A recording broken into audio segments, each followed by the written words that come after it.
Defining Duke, an Xbox podcast, is brought to you by, well, you.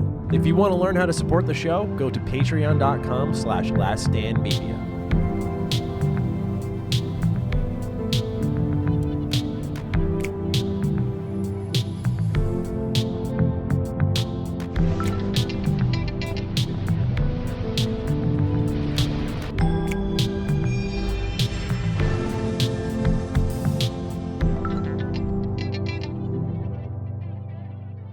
Salutations, everybody. It is Maddie here today, and welcome to episode 174 of Defining Duke, an Xbox podcast. Today, as always, I am joined by the man who's headed back to the stars, Lord Cognito. How are you, sir? I'm good. I am good. I am busy, but I am good. A lot going on. Came back. I spoke to you earlier. I was trapped at the car dealership. You know they get you, man. Yeah. They get you. Oh, yo, you know, we did this inspection check, and what we noticed is more money. Yeah. So, you know, we feel like we haven't seen you in a while, so we need to extract the most money out of you. Yep. Yeah, so it was one of those. And then one thing was my fault. I lost one of those, what is it, the key fobs? I like to have a backup. So in case mom or somebody got to, need my car or something, or anybody, the homie come through. And I'm like, damn, I lost my key fob. Bro, the process for that is wild. The price for the thing itself is ridiculous. Then, we got to charge you the idiot tax so that we can reprogram it on top of the price that you already paid, that we didn't tell you about when you already paid. And I'm like, bro, I paid like $500 for this thing. Now you telling me with a $200 install. And then, and by the way, this is this generic one that's just a receiver. It doesn't have the key thing. So, but if you want that, we could charge you the extra idiot tax for that one. No, thank you. No, just give me the basic joint, man. Just give me the whatever's bro. They was out for blood. They saw me. They was like, yeah. They was happy. Shout out to Land Rover. Woo, boy, man. Dealing with Land Rover, Range Rover is interesting sometimes, but it is the most bougiest thing. And luckily, I had my ROG ally, so I had some gaming while I waited for 3.5 hours. So that was my day. How are you? I'm doing good. I did not sit at a car dealership we both paid our dues for like vehicle-based things, right? Like I paid my dues at the DMV. I got torn to shreds, and then, here you are at the car dealership. So we suffer together spiritually. Yes. It's kind of been just like a week of gearing up. Right now we're about a month and change from our alpha deadline, and so I'm in that kind of position where I'm just like, I'm always very heavily involved in the project, but there are parts where I just kind of let everyone do their thing, and we just kind of inch along together, and we communicate every now and then to see where everyone's at. But now it's like, okay, month and change left, time to buckle in. We're getting this shit done. So I've been gaming a little less this last week or so, a lot more work oriented. I imagine it's going to be like that until the deadline. We're currently planning some other travel plans. So yeah, there's just a lot of stuff on the docket here, but it's fun. I'm very excited. Been going out on big walks with Rufus lately. That's been nice too. Yeah, we're trying very reflective. Yeah. No, I mean, it's just the weather's been great, dude. Like I'm getting old for saying that, but it's just been perfect weather. Like I was walking with Rufus the other day. I was just smiling for no reason. I was just like, this is great weather. Life's good right now. I was like, this is good. This is a good time right now. So really enjoying things as they are. Rangers feeling great. I mean, look. It's the Caps. No offense to our Caps fans listening in, but like they had a minus 37. They had a minus 30 something goal differential to end the season. Like they were awful defensively. And so the most relieving part was sometimes, when you got a team that's good and then they just struggle at times and you can't make sense why. Of course, we know what the Mets. That was the Niners in the playoffs last year. I didn't understand. They're barely winning by the skin of their teeth versus the Packers and the Lions. I'm like, what is going on? Exactly. Yeah, and so we're the Mets fans, so we already know about that. Yeah, we already know the Mets. So like with the Rangers, I'm happy that they came in and just took care of business. Like this team sucks. They should treat it as such. And so they dominated them 4 games in a row, and that was it. And that was really nice to see. And so now we're going to face the Canes, who they played the Islanders. The Canes won the series. I don't think the Canes are actually that frightening personally. I'm not really nervous for the Rangers, just because look, the Isles, it was if you watch hockey, it was a way more competitive series. I know Colin's like super down on it, but like the Isles are just choke artists. It should have been like a 3-2 series. Honestly, the Isles could have won the series. So I don't really view Carolina as pesty, but I'm not really worried about them. Feeling good. I like yeah. this. Yeah, this is a good time to be a Rangers fan. I'm feeling really good this year, so I'm crossing my fingers, dude. I get super existential, as I know you do with playoff sports, where I told Laylee, I was like, this is it. Like, I need, like, who knows when I die? Like, I need this chip. I need this chip. I need to see it happen. So yeah, that's where I'm at right now. But I feel that. Things have been good for us. Mm-hmm. Things have been good for Luke Douglas, it seems. He wrote in, like you can on patreon.com/laststandmedia. He said, "Hey there, Dukes. I've been listening since the start and wanted to congratulate you both on continuously providing one of the best podcasts in gaming. I'm now a father of a 10-week-old daughter, and in the first few weeks, the only thing that seemed to soothe her crying was the familiar and friendly voices of Mr. Matty Plays and Lord Cognito.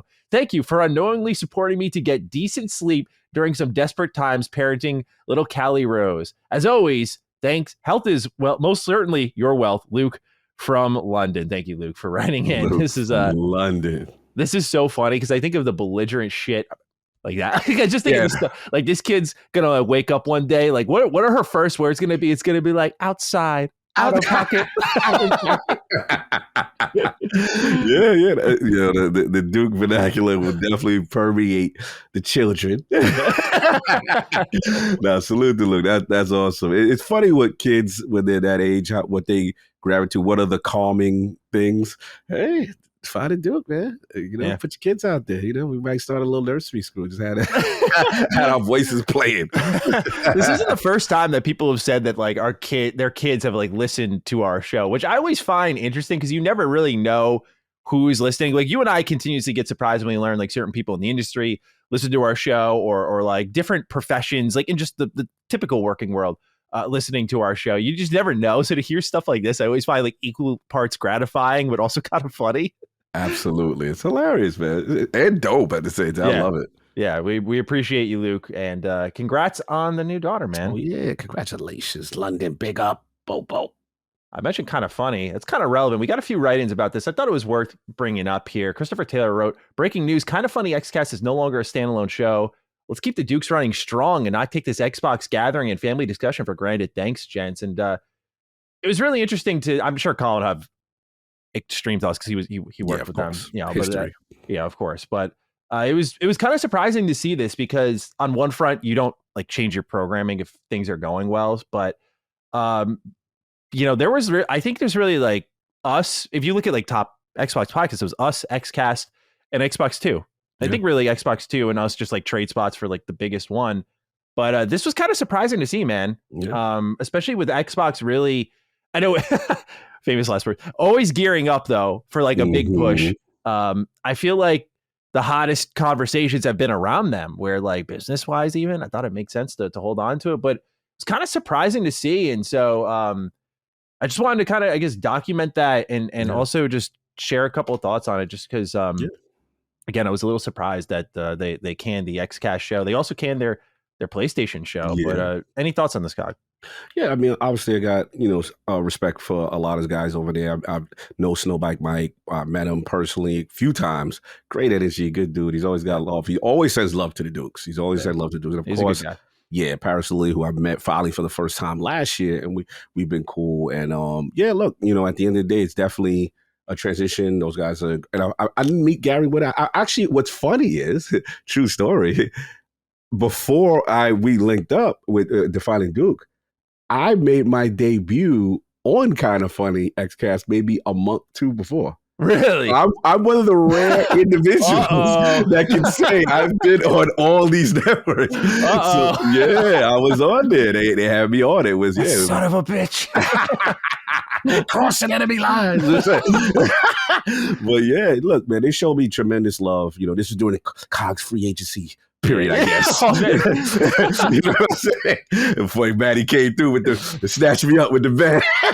Now it looks like I had a motivation to do it. It was none of that. It was definitely all love. But I had a great time. And like I said, I met with it and stuff like that. But it's an end of an era. And obviously the show that I had, it had a quality show, high production value. That's cool. But sometimes I just get sad for when you hear what's going on as far as like people who like individual shows, right? So for example, obviously with LSM, we've got a ton, right? So it's like, man, I like to, one of the greatest things that gives me joy is when you read out, yo, I'm either not a PlayStation fan or, hey, this is my Xbox home. I know I could come for this information and that kind of thing. So yeah, that part, is bittersweet, but it looks like they're in, a transition and see what happens. Wish everyone the best and hopefully see faces when I see them, in person. Usually at most of the events, I see most of those guys. So good luck to them on the next thing. Yeah, best of luck to them. Let's go ahead and move into the news now, shall we? We have a shit ton to get into. So let's start off hot, right? Yeah, let's get it.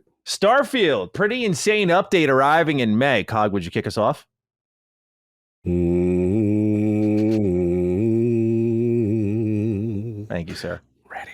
Appreciate it. All right. So May 15th, we got a lot of stuff coming your way. I say we like I'm there. Bro thinks he's on the team. They're updating the surface maps for the game. I've seen some screenshots already from people who are playing in the closed beta. You see some of it in the video that they posted already. So it's a 3-dimensional map for those who haven't checked it out yet. It's not like a hand-drawn thing. It's more of like repurposing the assets that are already in the game world. I think it looks really great. Otherwise, they do have local maps for the dungeons, and those look more like you would see in Morrowind, for example. So they're adding that. Gameplay options, there's a ton, so just bear with me here. There's enemy combat damage, which includes a new extreme difficulty. You can change the player combat damage, enemy ship damage, player ship damage, carry capacity, cargo access distance, vendor credits, medical item /food/sleep healing amount, sustenance, so when you eat food, like how long the effects stay with you, combat affliction gain, affliction treatment /prognosis, environmental damage, afflictions and restoration, and saving on rest, weight, and travel. So we'll talk about each of those individually and what kind of combinations they can come up with. One thing I thought of was Fallout 4 and New Vegas and 3 all have realistic damage mods, which make it where the enemies can rinse you, but you can also rinse them fast, so it makes combat encounters really good. Starfield now can do that without even having mods included, which is great. So you can do some balancing. And all of these options that they tweak, you'll see an XP amount change. If you make the game more difficult, they're going to give you more XP. But if you could make it where you do a lot more damage, but so does the enemy, so it'll equal out to 0. I'm turning up carry capacity. That's for damn sure. Yeah, that was one of them ones. I remember. That's for damn sure. Yep. I think it was -8 to max it out. I was like, I don't care. I don't care. I'll take -8. Down. Yeah, that we used to get annoying. 100%. Ship interior customization has been added. So it's literally the settlement mode, except now inside your ship. They've added new hab modules that are completely empty. So these are open to be totally decorated for you. There are Xbox Series X display settings. Note, I'm saying only X, nothing for the S. Series X display settings, including frame rate targets of 30, 40, 60, and uncapped, and the ability to prioritize between visuals and performance. There's a new Game Plus trait, a new Game Plus edition in trait respecking. They've actually added a couple of quality of life enhancements, which I was surprised by. This one in particular, a new dialogue camera. So it functions what they showed a lot like Skyrim, like you talk and the camera doesn't really move. I thought this was great. I'll talk more about that later. New tabs in the container /barter menus. And then they teased some stuff for the future here. Land vehicles are coming to Starfield, and we saw that in action, kind of like the Mako. You had mod support coming soon, which we learned from a Todd Howard interview we're going to talk about later, which was funny enough, done by Kind of Funny. And there are new quests coming. They showed a kind of screenshot of what looked to be, it seemed like bounty hunting, like there was a lot of wanted posters on the wall. And then they showed a brief snippet visually of Shattered Space in engine, them working on some area. Very peculiar what we saw there. So I don't know if we'll have any theories quite yet, but we have the write-in here from Phil Walker, who says, Starfield update looks rad. I know you were chomping at the bit for more info, Maddie, but I think it was better that they went dark and cooked for a while. Cheers, Phil. So, Cog, I kick it to you with all of this here. We've been talking a lot on Defining Duke about how the next update, which is this one, couldn't afford to be a small one. You couldn't just put out another, hey, here's some bug fixes, and now you can like eat food without opening up your inventory, and now the same with like medicine and everything. Like it had to be something substantial, something to start building upon. To me, this feels like it, but I'm curious what your thoughts are on the matter. So anything stick out to you in this update? Very beefy. Oh, Very, very beefy. Very beefy. Nice pleasant surprise. yeah. I thought that we may get that at the showcase, to be honest. So this was why I was really surprised that we're kind of getting this, a bit earlier. So yeah, man, where do I start? The amount of game customization and tweaking to so many things that people had issue with, right? And then even from the map standpoint off rip, I'm like, okay, great foundation. I know if we're going to get into each of the topics, so I'll just get a couple Go of for ones it. that really stood out for me. So yeah, definitely the map, because I always felt like it just didn't. That was definitely a sore point that didn't meet like today's standards of how to maneuver in a town and stuff like that. It was always a little cumbersome, and even the Starfield map a little bit. But I talked about that. I thought, as a person who loves New Game Plus, I'm a huge fan of it. Being a Starborn, and then the whole thing about, now when you're going through these next playthroughs, how to make it more interesting. Now we get the traits. Now we get all that stuff, right? Mm-hmm. It seems like they're leaning into the ability. They haven't done a full survival mode yet, but leaning into the ability to tweak the hunger needs and things of that nature.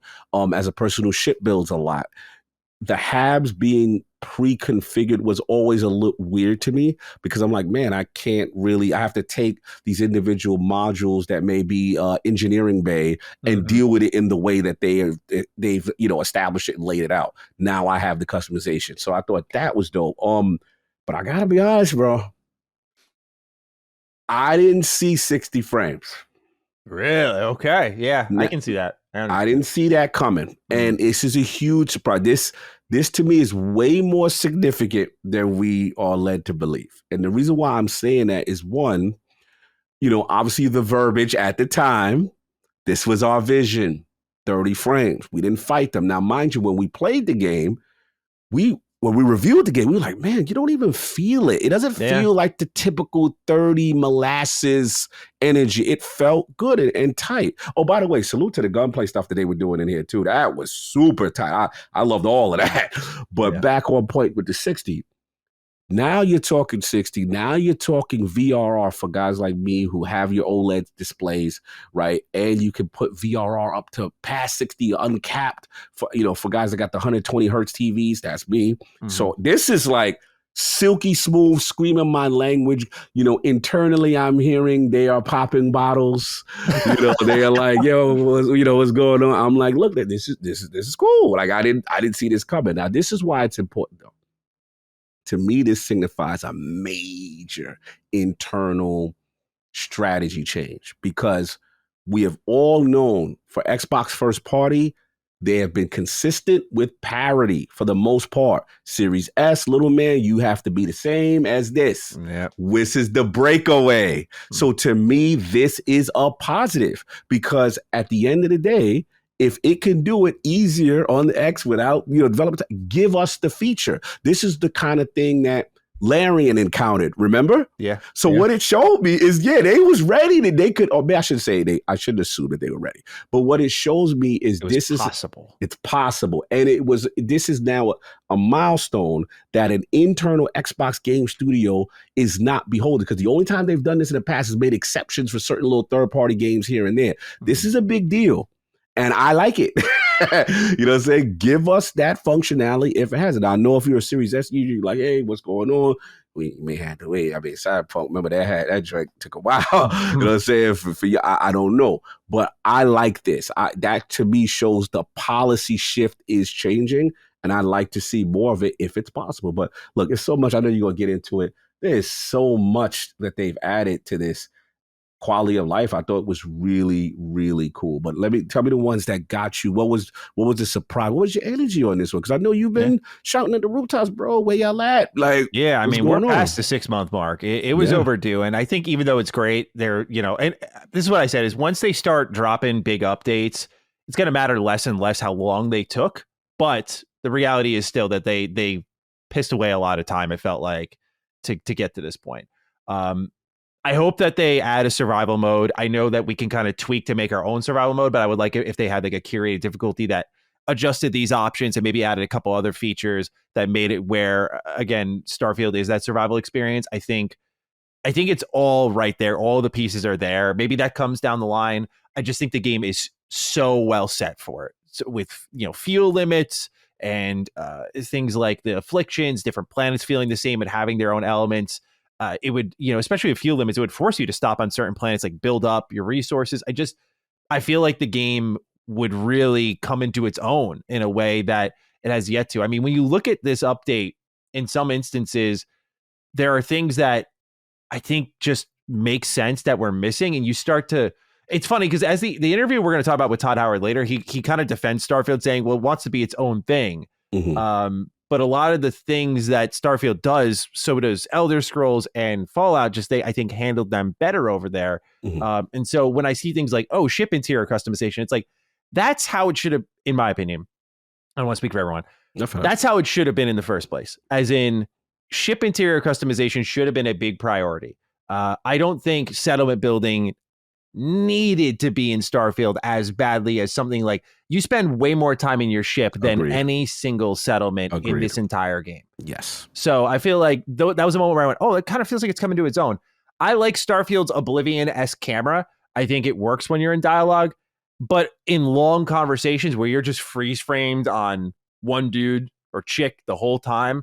Yeah, I defined it in my videos. Like, it fatigues you. You're like, you just want to mash through because like it's not even like Fallout 4 where the camera angle's changing. It's not really particularly engaging, but you can see the facial animations are better. So adding this camera that you could toggle on and off, this was in Fallout 4, but adding the ability, and they added after launch, so keep that in mind. But Starfield's dialogue camera, that was, to me, I went, that's huge. Like, that is a big, I didn't realize until I saw the before and after. Yeah. It's a big immersion factor for me where I was like, that kind of seamless, like he starts talking and nothing changes and the world's still active around me. It's a big deal. And so I was very happy to see that. That was something that I went immediately, that feels like a Bethesda game. It feels way more like a Bethesda game than not because of those changes. And then I will say, I know it's a tease and we have yet to see how it's implemented, deployed, all that stuff. A lot of people are going to have their foots in their mouths because a lot of armchair game devs have been saying like, vehicles will never happen.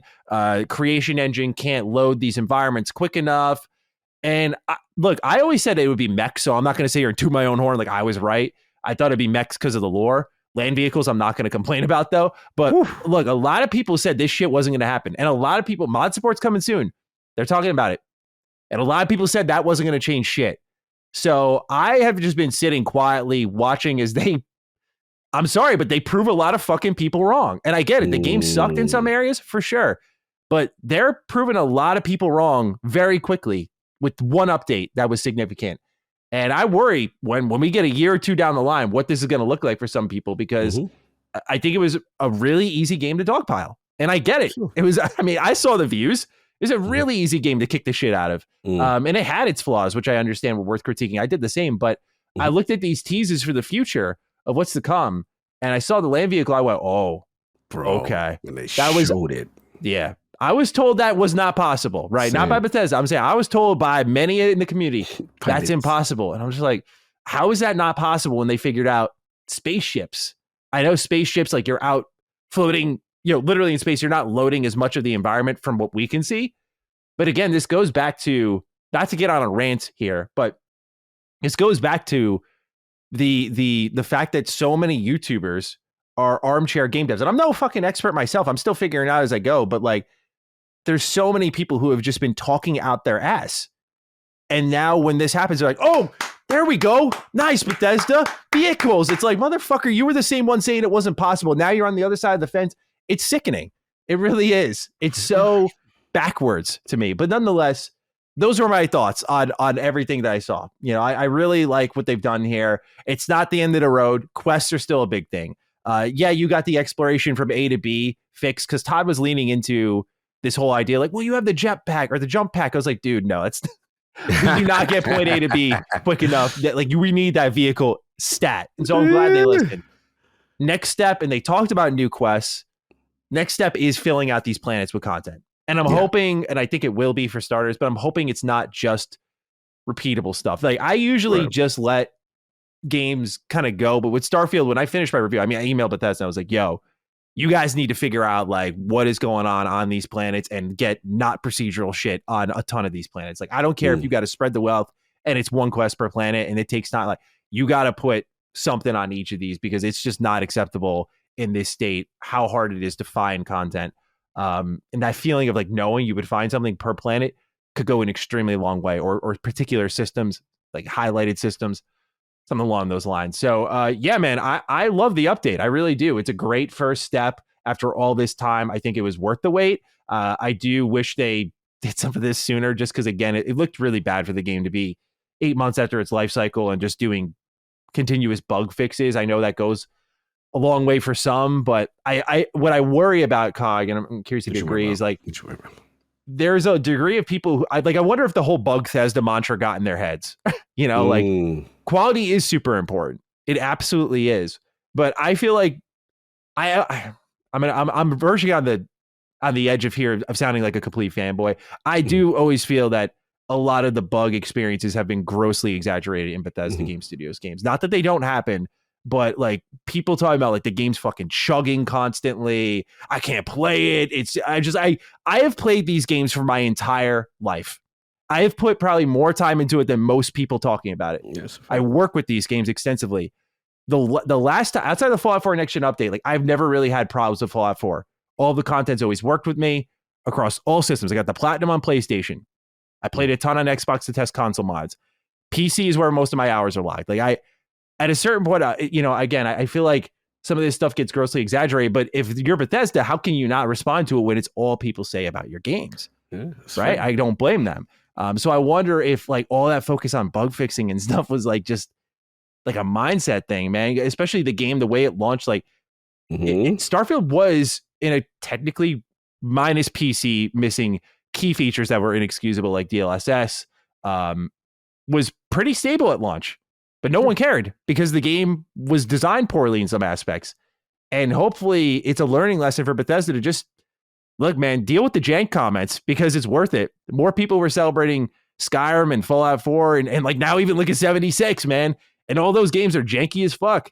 Like it's worth it just to rock with it, in my opinion, and just put out a product that that's more fun than like everything perfectly brushed up, which I know people would disagree with, but it's something I've had like extensive talks with a bunch of my buddies. I just feel, like AAA development. I'm curious your thoughts, Cog. Like, do you think there's an over perfectionism at times, like kind of seeping into AAA, where it's like every clip, every pair of glasses, like this needs to be the highest fidelity instead of just focusing on making a fun thing to play, an engaging thing to play?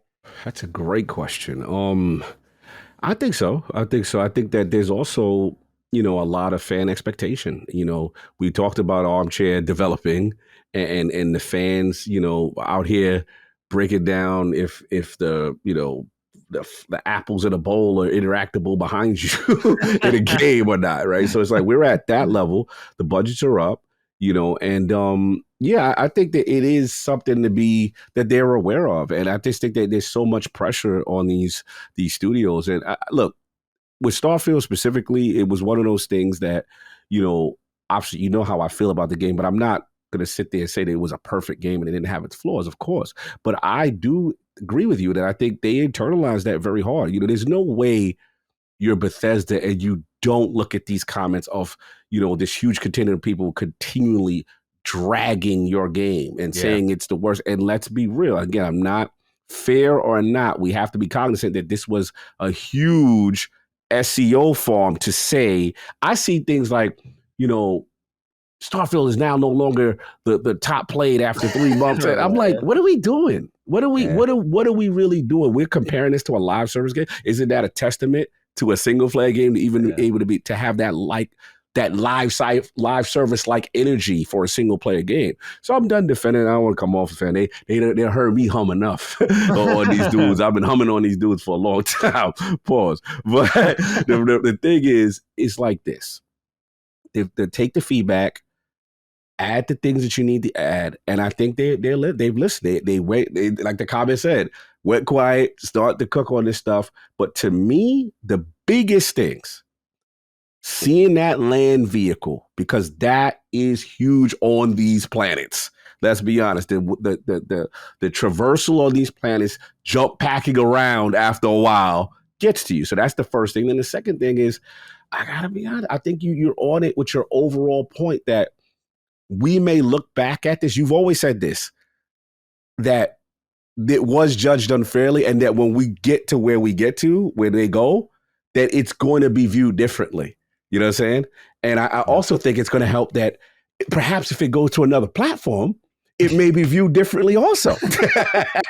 Let's be real, because people like to play where they want to play. Sure. And that is, I'm sad to say, an inherent bias on some people. Not everyone, but some people. Some people like to play on the ecosystem they choose to play it. And if it's not there, they may have issue with that. Final point, Shattered Space.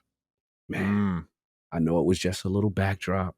It looked like a little purples, a little red. I didn't know what I was trying to deduce as best as I can. I don't think there's anything to pull from it. There was nothing I could try to pull, but I just liked the lighting and where it was going. And yeah, man. So we got this, man, and hopefully it looks like Shattered Space later.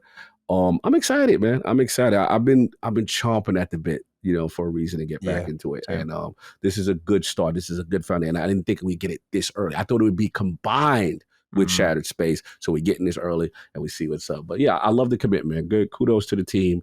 They did that. And thank you for 60 frames. I did not see that coming, bro. Yeah, that's good. Thank you. That's but good. That, man, I know better late than never. Hey, I'm with it. Yeah, I'm thinking that now. I think what'll happen is we'll get another update announced maybe at the Xbox showcase with the Starfield Shattered Space release date, which we'll talk about later, is looking to be September. And I think each month they're going to have like a new big update leading into the launch of that. And hopefully that, I don't know what to expect that expansion, but it's just going to be like more quests, or if there's going to be like significant mechanic additions. They were talking huge edition, like our biggest update. Like the way they were talking in this video, the scale did not seem small to me. Yeah, I think if I were to wager a guess, because you think of how long they were testing Starfield for and doing QA for it, I wouldn't be so surprised if like they've been working on Shattered Space since the start of last year. I wouldn't be surprised if this thing's been in development for a while and it's going to be way bigger than we anticipate. But the only thing is, did they start too soon and not be able to account for like major critical feedback that hit the game at launch? Like that's the one thing I wonder. But they've been content complete for a while on Starfield, and so you got to move those people on to something else. So I'm guessing a lot of that went into Shattered Space. So I'm very keen to learn what they do with that. And my hope and a prayer is that they put House Faroon in there in a major way. That's such a dope faction. They did nothing really in the base game. Like their sense of nothingness is part of the story, but that they're like, when you do Andreja's whole companion storyline, you're like, yo, what is going on with them out there? I am so keen to learn more, man. So very excited for Shattered Space as well. No doubt we'll learn more at the Xbox Game Showcase. I think that's all been but firmed up. Agreed. All right, Cog. When I said I wanted more Fallout, I didn't mean it like this. Not like this. Data miners have found a reference to potential Call of Duty Fallout collaboration for Season 4 of Modern Warfare 3 and Warzone. We don't know what it's going to be. My guess is just some Vault jumpsuits. I mean, they have Attack on Titan, a damn game. So, yeah, Cog, Fallout. It's coming to Call of Duty. They did not wait one moment to get on top of this shit. Xbox is like, oh, let's get this going right away, huh? So, what do you make, sir, of this Fallout collaboration in Call of Duty? How you liking your flannel? You don't like that flannel now? I gotta wash it off. You ain't liking that Fallout flannel? Everybody rocking and they getting their prestige on with their little Vault 33 suit on. Yeah, what number are they going to use? They got to use the TV show, right? That's got to be. Yeah, it's got to be the TV. Look, I'm shocked at how fast this happened. Yeah. Man, this is shout out to Charlie Intel and them boys over there. They be putting it down on that Call of Duty news. Yeah, it makes sense. What's interesting now, I will say this is part of the ABK acquisition. The leveraging of properties of Xbox Game Studio properties is going to be interesting to be in the Call of Duty world, that kind of thing. So, yeah, I mean, it's just funny. It's hilarious. It's hilarious because this is not the collaboration you wanted, but it's part of the beginnings of things you're going to get. COD cross Fallout before Obsidian cross Fallout. That is true. Yeah. I saw someone say something interesting in the replies, not to just like regurgitate Twitter replies, but someone was like, wow, we got this before a Halo collab. Which is kind of crazy when you think about it. But also, it goes to what you and I have been saying, which is like, when you think of that front of the box, next generation, I'm sorry. You got to put that thumbs up better be up and in my face, bro. That's all I'm saying. That Vault Boy better be out there, right there next to your product. Like, this is great. Like, you got to, that's marketing 101. You got to marry those two. You've got to. Yeah, no, you on it. You on it. There's a change in the guard. You've always kind of, you've been clairvoyant with this. You've always been like, hey, the Xbox #1 properties need to be this. No disrespect to the OG, but these are the ones, and we've got tangible data and evidence to show who's moving the culture right now. That's why I'm happy for you, because your Fallout's outside, man. It's undeniable what it's doing. So yeah, salute. Hell yeah. So Fallout might be showing up in Call of Duty. Don't be too surprised when you see that.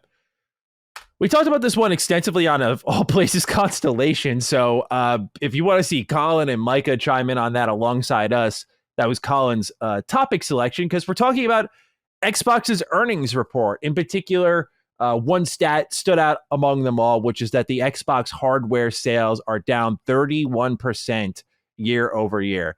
Activision Blizzard's acquisition has impacted the operating income, increasing it by 16% for Microsoft.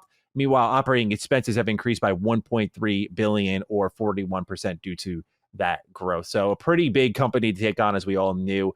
But the most important statement of them all here that I think was put out there to very much offset the plummeting hardware sales is Satya Nadella talking during this earnings call about Xbox games on PlayStation, where he says, quote, "We're expanding our games to new platforms, bringing 4 of our fan favorites to Nintendo Switch and Sony PlayStation for the first time.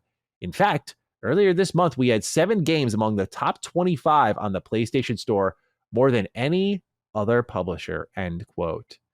So if you're a major Xbox fan, it's bad news and bad news. If you're looking at it rationally, it's good news and bad news. And if you're Xbox, I don't know if they're obviously not thrilled about hardware sales, but I have to imagine they're thrilled that the kind of low tier offering, not to downplay these exclusives, like they're all great games, but they're not like the ones they've sunk a ton of money into, built their platforms around. Like they're kind of the side complementary pieces that really add personality to the platform, that they're doing so well. You know, games like Sea of Thieves are popping off on PlayStation. They must be thrilled that like this part of the plan is paying off. So imagine it doesn't, what that looks like. Oh yeah, good point. Obviously we knew that Sea of Thieves was coming based on just all of the data we were seeing ahead of its launch. But Cog, what do you make of this? Because again, hardware sales, it feels like every time we sit down and talk about it, it's always down a certain percentage, but 31% year over year, it's pretty drastic. That's a pretty big fall. And no doubt that I think the business update played a factor, but to see that, you know, Starfield really couldn't bring this out. The developer direct saying like, look at everything coming later in the year, that couldn't pull it out. 31% is a major drop. So what do you make, Cog? I mean, we're potentially, depending on when Xbox wants to launch it, we'll just say safely like mid-generation. Mm-hmm. It's obviously console sales are going to slow down, but since PlayStation continues to sell them at such a rapid pace, there's definitely more room for Xboxes to be sold. So what do you make of the hardware sales and of the success they're having on PlayStation? Yeah, I mean, look, whenever Satya's in a call, literally talking about how successful they're doing, and they name the PlayStation storefront by name, and say how many of our titles, the 7 titles or whatever, to me, it's clear as day. You know, that's the initiative. That's where it's going. We didn't, you know, with the Dukes, we didn't fool ourselves into thinking, oh, it's just 4, y'all. It's just 4. Because if you have success, this is what it's going to breed. So to me, it's always been, I've always been of the mindset that live service would be part of that. And obviously Sea of Thieves, remember we had the data points, the pre-orders, #1 and #5 at one point this is during the release of Dragon Dogma 2 and Rise of the Ronin. And they were #1 and 5 respectively on that store. So, and then we see, I thought was a big data point, Grounded, right? Again, these are older games, you know, existing already out now, some of them 5-6 years old. But it goes to show you, people are married to their ecosystem, and maybe there is some soundness to this strategy from a revenue standpoint. But to the elephant in the room, hardware down is horrible. Like that, we're not going to sugarcoat that. 31%, that's bad. So people are not driving to the platform And we do know about the up and down nature of the Series X's history from a software first-party release standpoint, and a couple of great years, then a couple of snafus, some bad snafus as far as output. So I think this, to me, kind of invigorates them to continue the strategy. I am curious with hardware how, because I think Amy Hood did make comments that they expect another downturn on hardware the next quarter, whatever. So to me, is it a situation where you have now wiped your fingers and say, you know what, this is where we are. There's not much more we can do. The brand is where the brand is from a hardware standpoint. We're going to initiate this strategy. Or because there is some thought that, hey, ABK is here, at the very least, see that part through to see what it could do for hardware. There is a part of me that wants to see that. But again, I am not privy to all the internal targets that they may have set. So if they didn't meet their internal targets prior to this, and now this is the play, which is put the games, on other platforms, slowly move those things out, get all this revenue to offset what we're losing in hardware. So again, they've got to be a little bit more clearer as far as the strategy. And what I will say is we'll know if there's like as Maddie said, there's a fall update, or as Colin said, there's game number 5, right? And we know what that is and stuff like that. So that's how I look at it. But I do want to say this. Like I said, the strategy initially, I know there was the operating cost of Activision Blizzard King, and people like, yo, look, the revenue's great, but look at the profit wasn't. I get that. We have to admit that part of this strategies with mergers and acquisition is literally the core of what they're doing to feed Game Pass and to sustain it. And I do want to say, I do not like this rhetoric of, oh, if it wasn't for ABK, like they acquired them. Like we don't say, yo, if it wasn't for Insomniac, Naughty Dog, bro, where would they be? Like we don't do that. So let's just be clear. I don't like this. Like that was the whole purpose of it. And they were I've seen narrative like, oh, it was deceptive, or just weird things of like, this was literally in a court case and everything was transparent. And what has happened for the whole purpose of this revenue where ABK is everywhere. So yeah, interesting data points. We will see. I want to see next quarter. I want to see if gaming and services are still trending upward and how bad hardware is trending or not. Last point. So this is an RP. What I would like, and I'm not the biggest. I'm a huge fan of the Xbox console. I mean, controller marketing. They're God tier.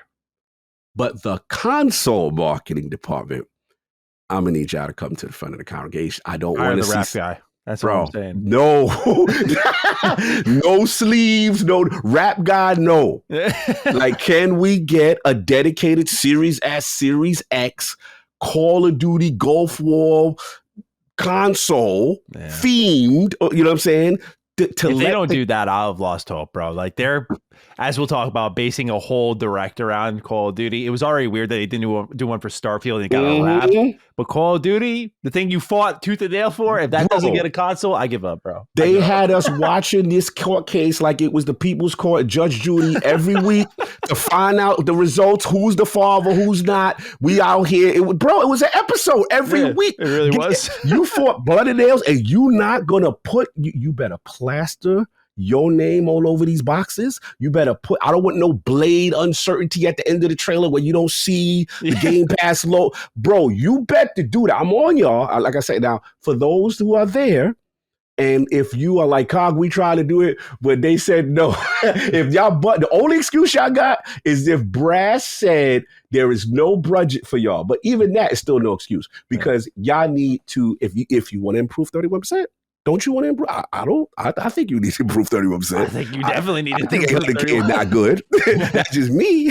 So I think if you want to go out with a bang before you go to the next generation, how about we do that? How about we let the casual market know that this is the home of Call of Duty, and this is where you get it at, and this service that you got, and here are these consoles. Remember the Gears console? Remember all that stuff we used to have? Yeah. Remember the last one we got was Halo Infinite. Bro, think about that. Unbelievable to think about Halo Infinite. I mean, we got the SpongeBob one, I guess, for Nick All-Star Brawl 2. This is what started this whole conversation. We were like, why the fuck is that getting a console? Why? That's when we started to target Rap Guy. Rap Guy is we he had a solution. business. He Galaxy Brain. He's like, no, we don't gotta make all these. We just need to make this piece of paper. Just put it around your console. That's it. It's like, no, Rap Guy, that's not gonna answer the call. We need consoles with cool designs on them. Just like again, they don't gotta be constant. That's the fun part, right? Like when you saw PlayStation did one for the PS4 with Spider-Man or the Battlefront PlayStation 4, like that was cool too. And that was like a random third-party one. Mm-hmm. Like we can do these special consoles, but like, for the love of God, man, if you don't do it for Call of Duty, there's the Duke's wrath will be unnerving to say the least. Word. Yeah, I don't think I have any additional thoughts on this other than that hardware sales need to get up. I'm interested to see how they answer that, if they're just going to continue to provide alternate options. There was actually I'll link it to you here because I forgot to put this in our show notes, but let me throw it in our little Zencaster chat here.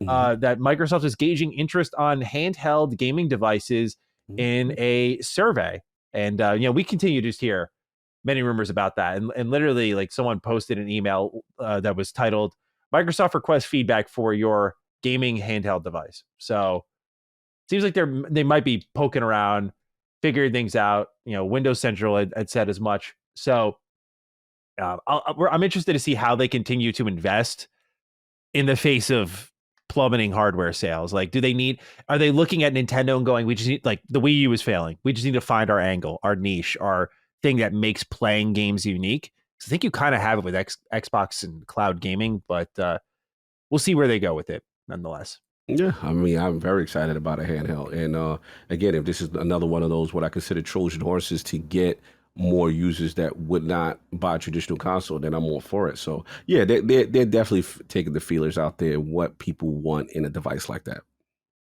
Absolutely. Let's move on over to the ID at Xbox Cross IGN showcase recap. A lot was shown off here. I'm going to scroll through this IGN article of everything that was announced there. I'll label them all out, and then we will talk about some of our favorites here, as well as a couple of write-ins.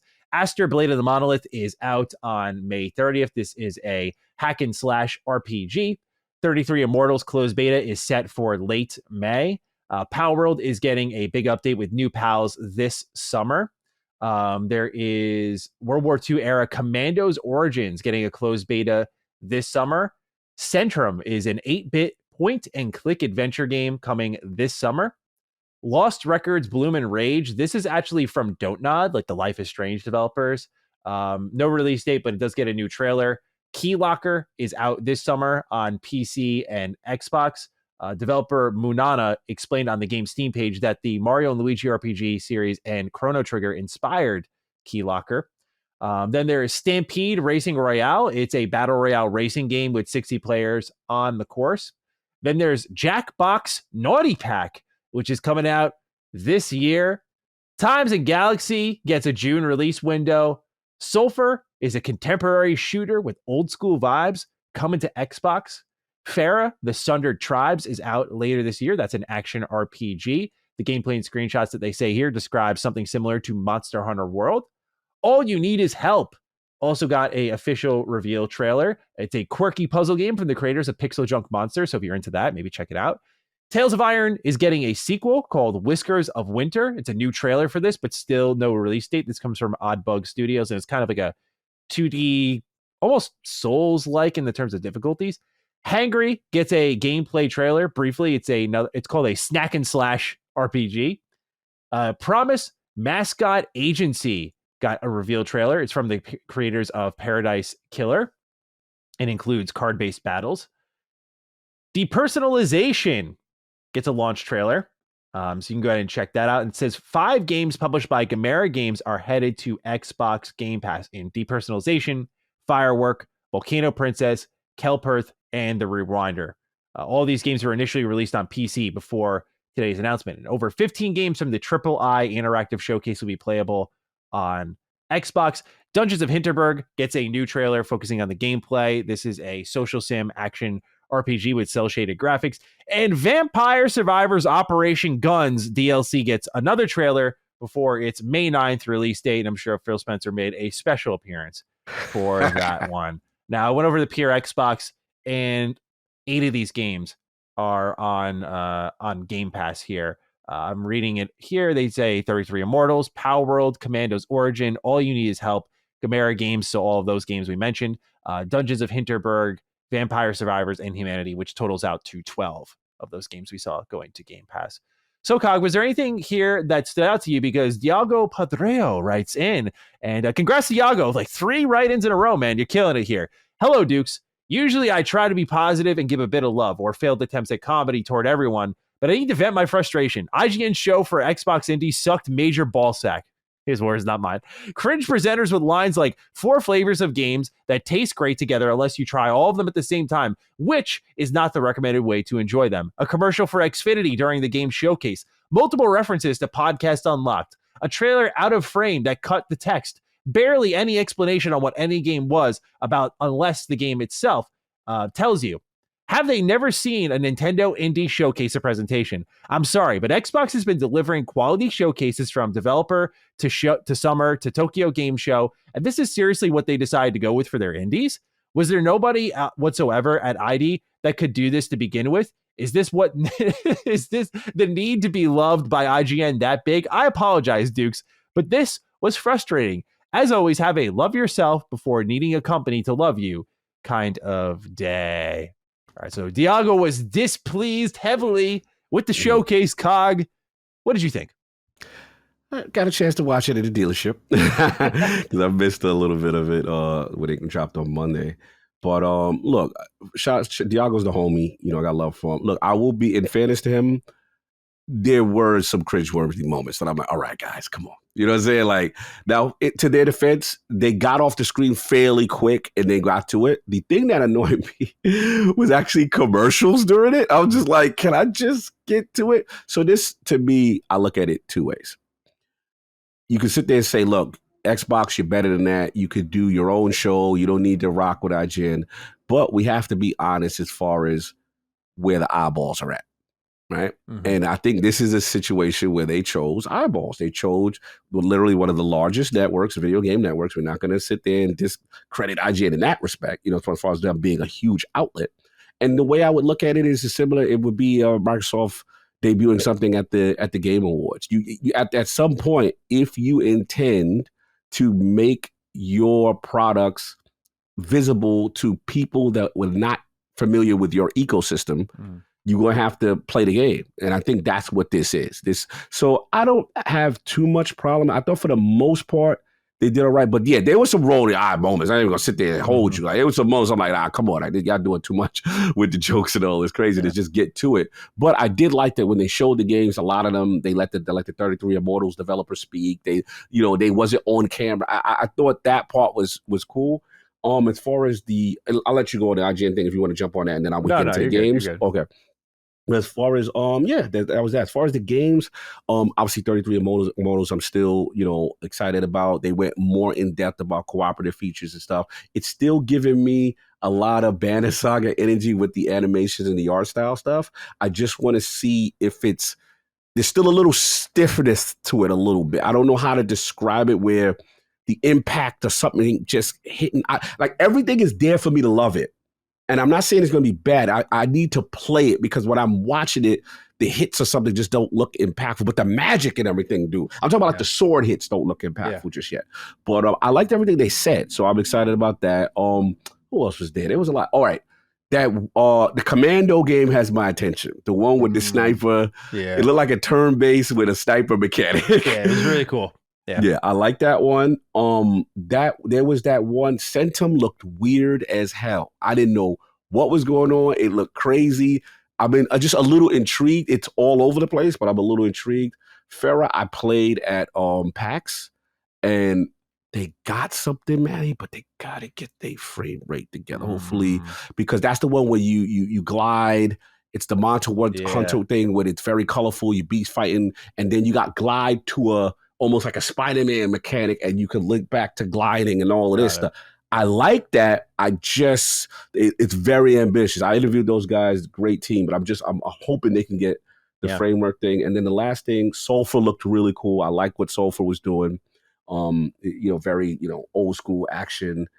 And what was the other one that stood out for me? There was one more that I obviously Power World doing Power World things. I'm not surprised, but there was one more. But it'll come to me at some point. But those are the ones that kind of stood out for the most. What about for you? Any standouts? Anyone that got your attention? Yeah, the showcase in general was interesting because I thought the last year's IGN showcase was totally fine. This year it was like they almost did too much as far as I'm concerned. But the indies for Xbox are in such an interesting spot because it feels like a golden era for them with indies, but it's almost like they don't know where to put them. Like they don't want to put them on a stage too big because they want the big games there. They don't want to put them in partner preview because that's for third party mostly and Game Pass. Okay. So why, like, can we put in developer direct? No, that's like for the studio spotlights, the extensive developer interview. Okay. So it's like, why hasn't Xbox just gone out of their way to make their own indie showcase platform on their own? Is beyond me.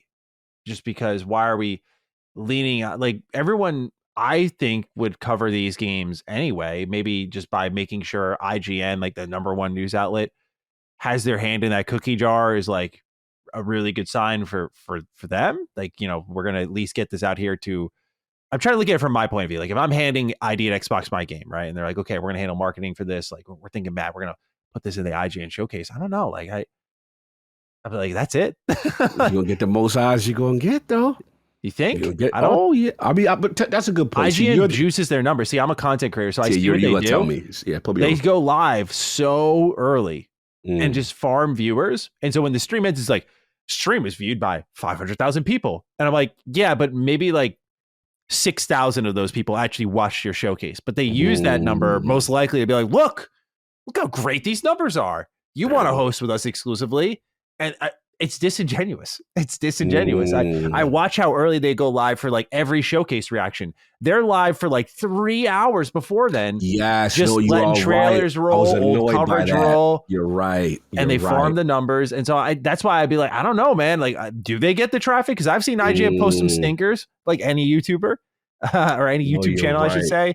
I don't know how much their website drags in the terms of traffic, but I don't hope IGN, or I'm sorry, ID at Xbox isn't getting the wool pulled over their eyes, because as a creator, if I can see it, I imagine they should be able to, but I don't know. It's interesting to see where they pretty much have a platform for literally every aspect of Xbox except the indies to kind of be able to stand on their own. Like, what is stopping them from just doing like a Nindies like Nintendo has, where Nintendo sends out the same press email as they would for a Nintendo Direct? Is many people going to show up? No, but like they make a big deal out of it. They're like, come to the latest Nindies spotlight, like check all of these out.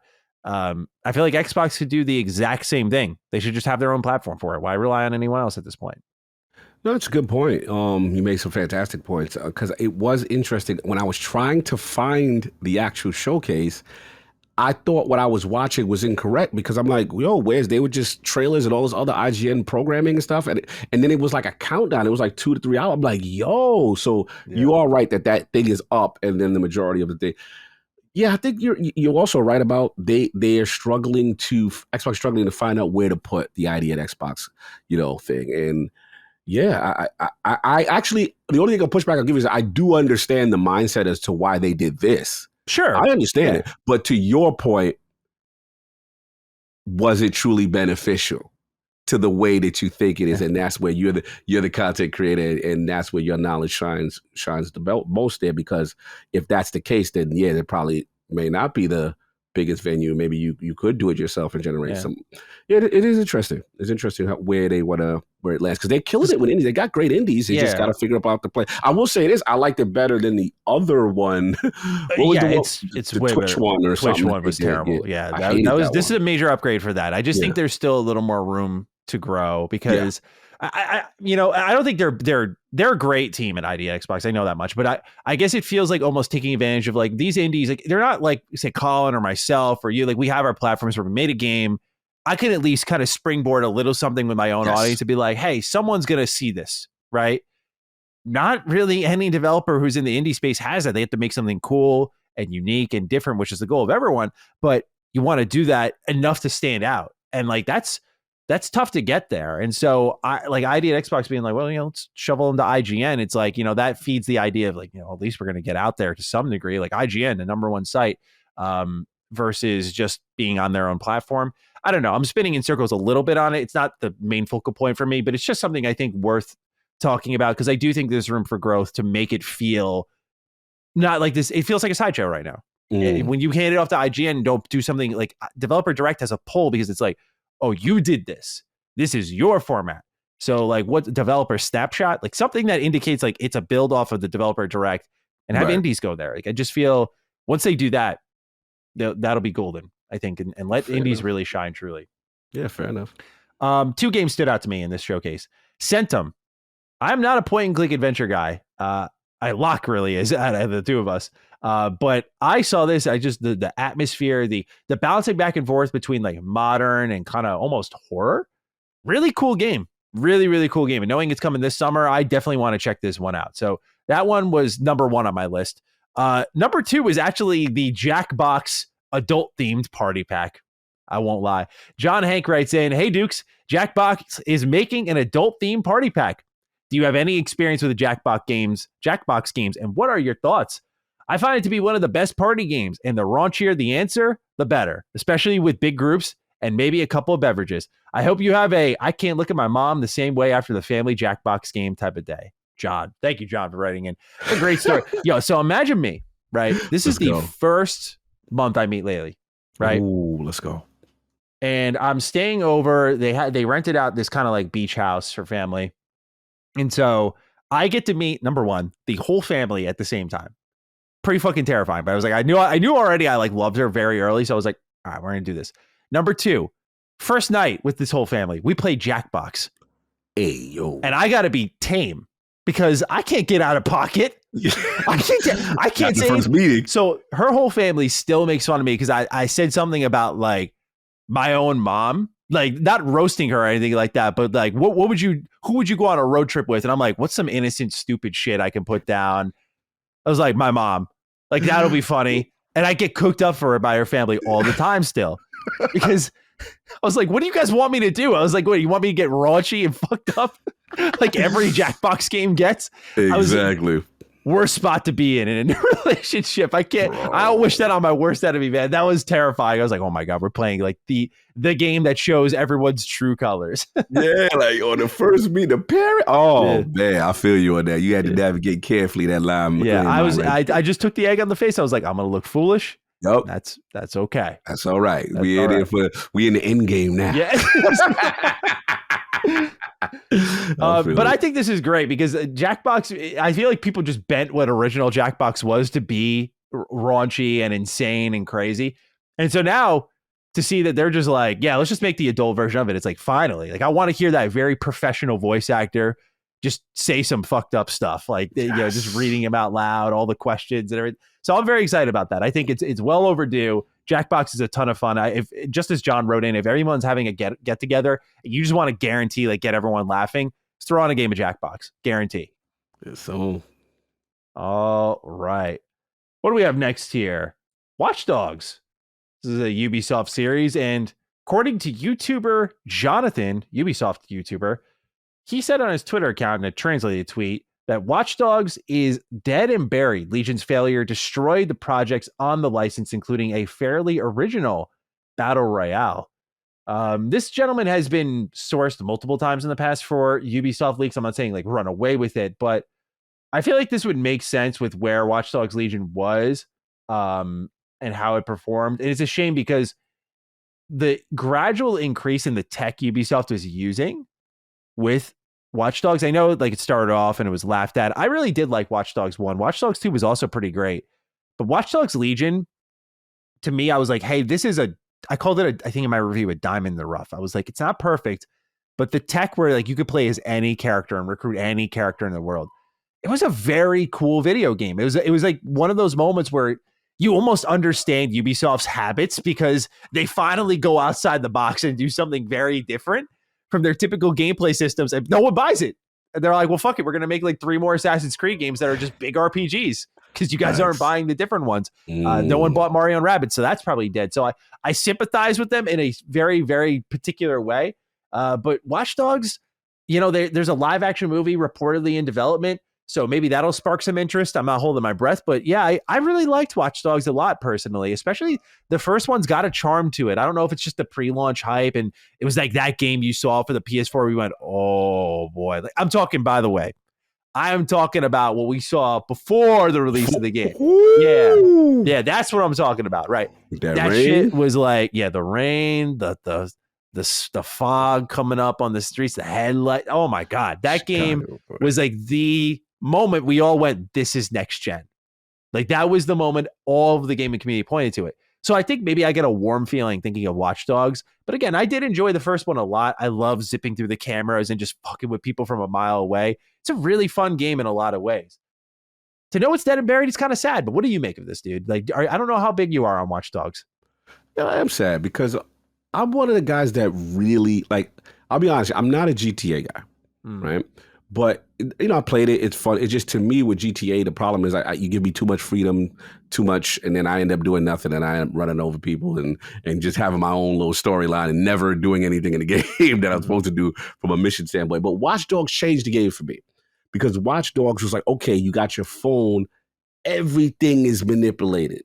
Everything. We could turn stoplights off. We could affect. And the techie in me liked this little take on it. And I liked, I know he got ripped up, but I didn't mind the Aiden Pierce initial story. I remember beating it and stuff like that. Look, was it perfect? And he was very one note for sure. You know what I'm saying? But at the same time, I'm like, let me see where they go with it. Not a sequel. They had the brother. I'm like, okay, cool.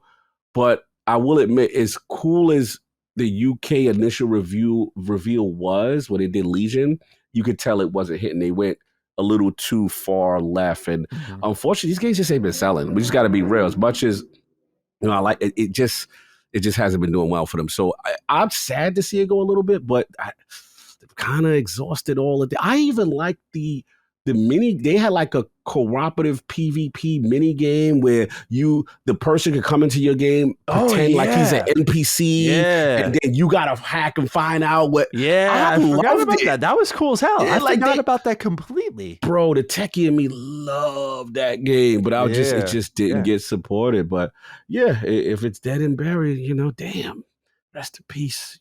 Chicago was kind of lit for a little bit, but shout out to the greatest vertical slice they ever hustled, though.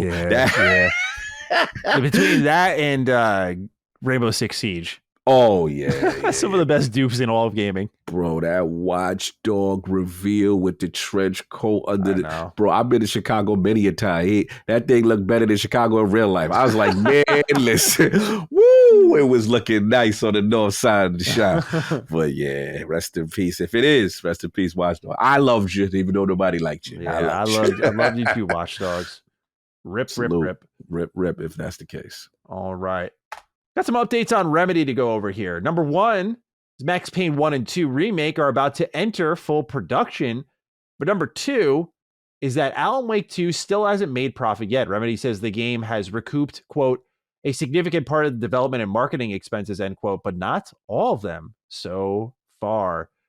Captain Bon Clay writes in, howdy Dukes, with the news that Tencent now owns almost 15% of Remedy shares, and with Remedy being a primarily single-player, no microtransaction studio, how do you think this power creep from Tencent will show its face in Remedy's future games? Less diversity, microtransactions, or will things continue for Remedy where they do what they do best, make high-quality single-player games? P.S. Play Control and the Alan Wake series. I cannot recommend them enough. Thank you, Captain Bon Clay, for your write-in. Yeah, so this is interesting because Alan Wake 2, like, it felt like that moment of almost a return to favor. You know when like a ref makes a bad call and they do the makeup call later in the game? They're like, yeah, I need to help you. I need to bail you out because I kind of fucked you over there. It felt like, and not that Alan Wake 2 is bad by any means, right. But it felt like Alan Wake 2 got that. Like, hey, you as Remedy have made some amazing games for years. You just seem to be under-celebrated. This is your year to be celebrated. And with everything going in their favor, still hasn't recouped most of their investment, right? Or a part of their investment yet.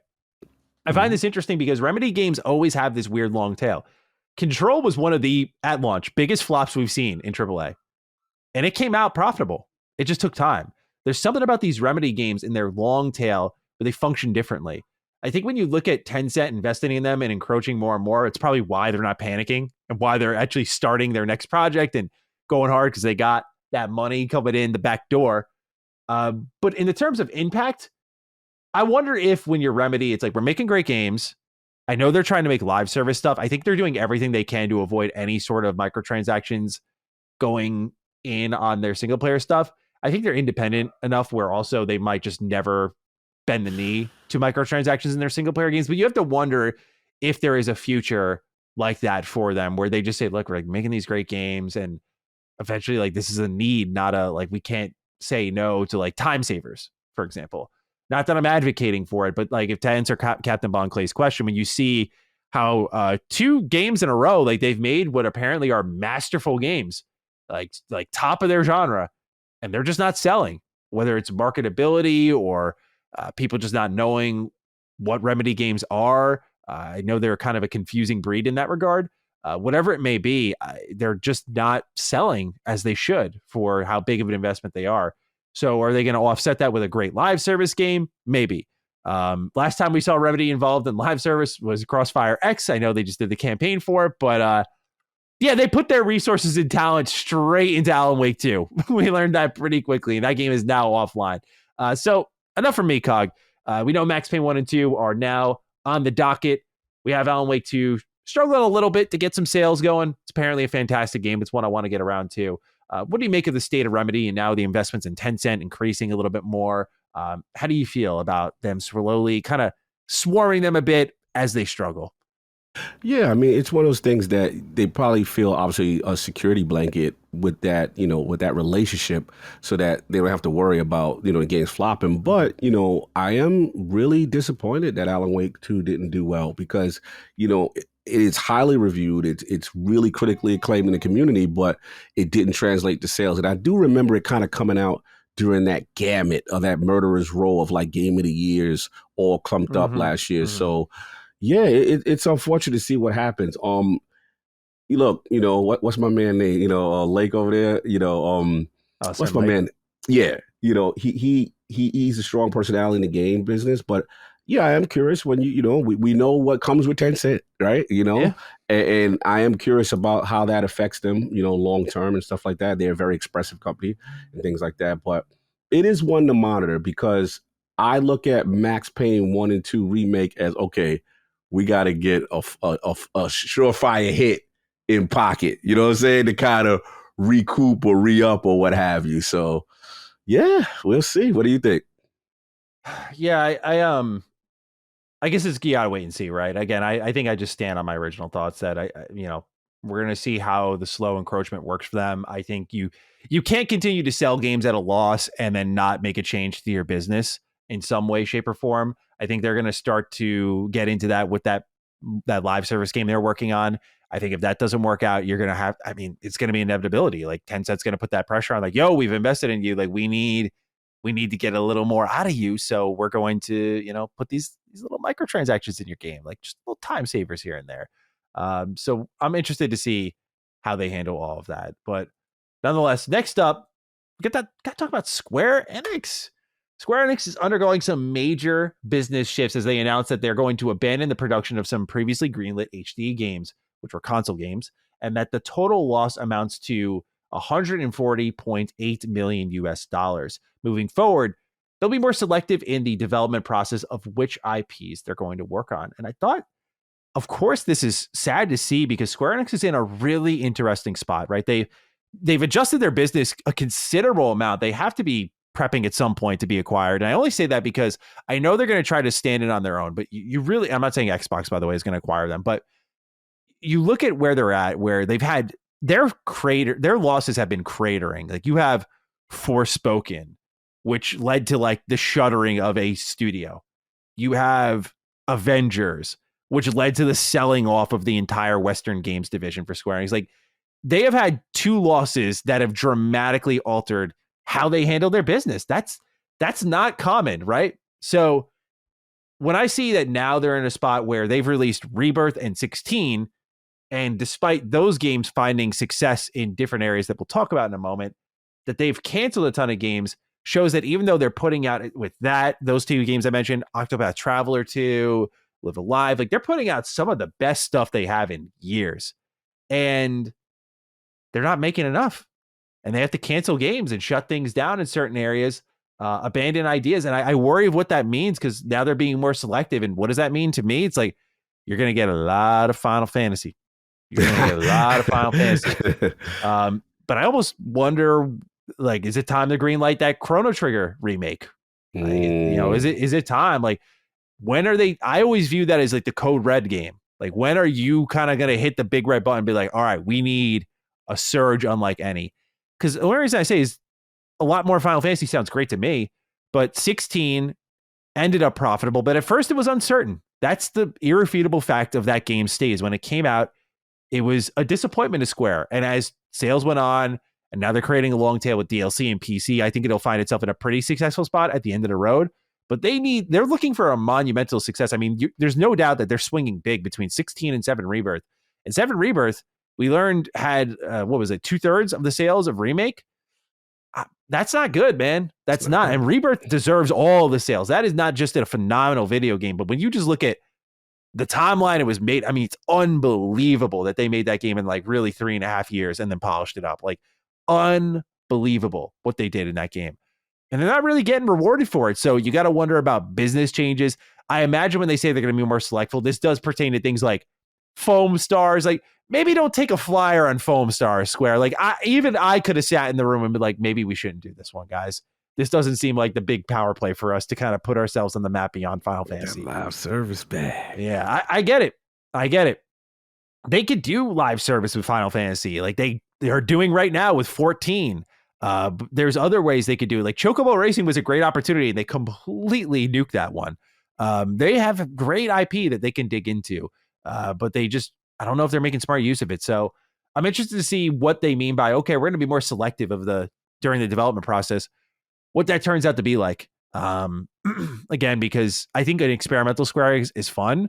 You get stuff like Octopath Traveler, again, which is to me like one of the most artistically influential games. Like, it started a whole rush of pixel art games. It was like the door was open for a new art style. We were just going fidelity. All of these games that were pushing in the indie space were doing different art styles for sure, but they were not doing massive amounts of pixel art. Now pixel art's everywhere.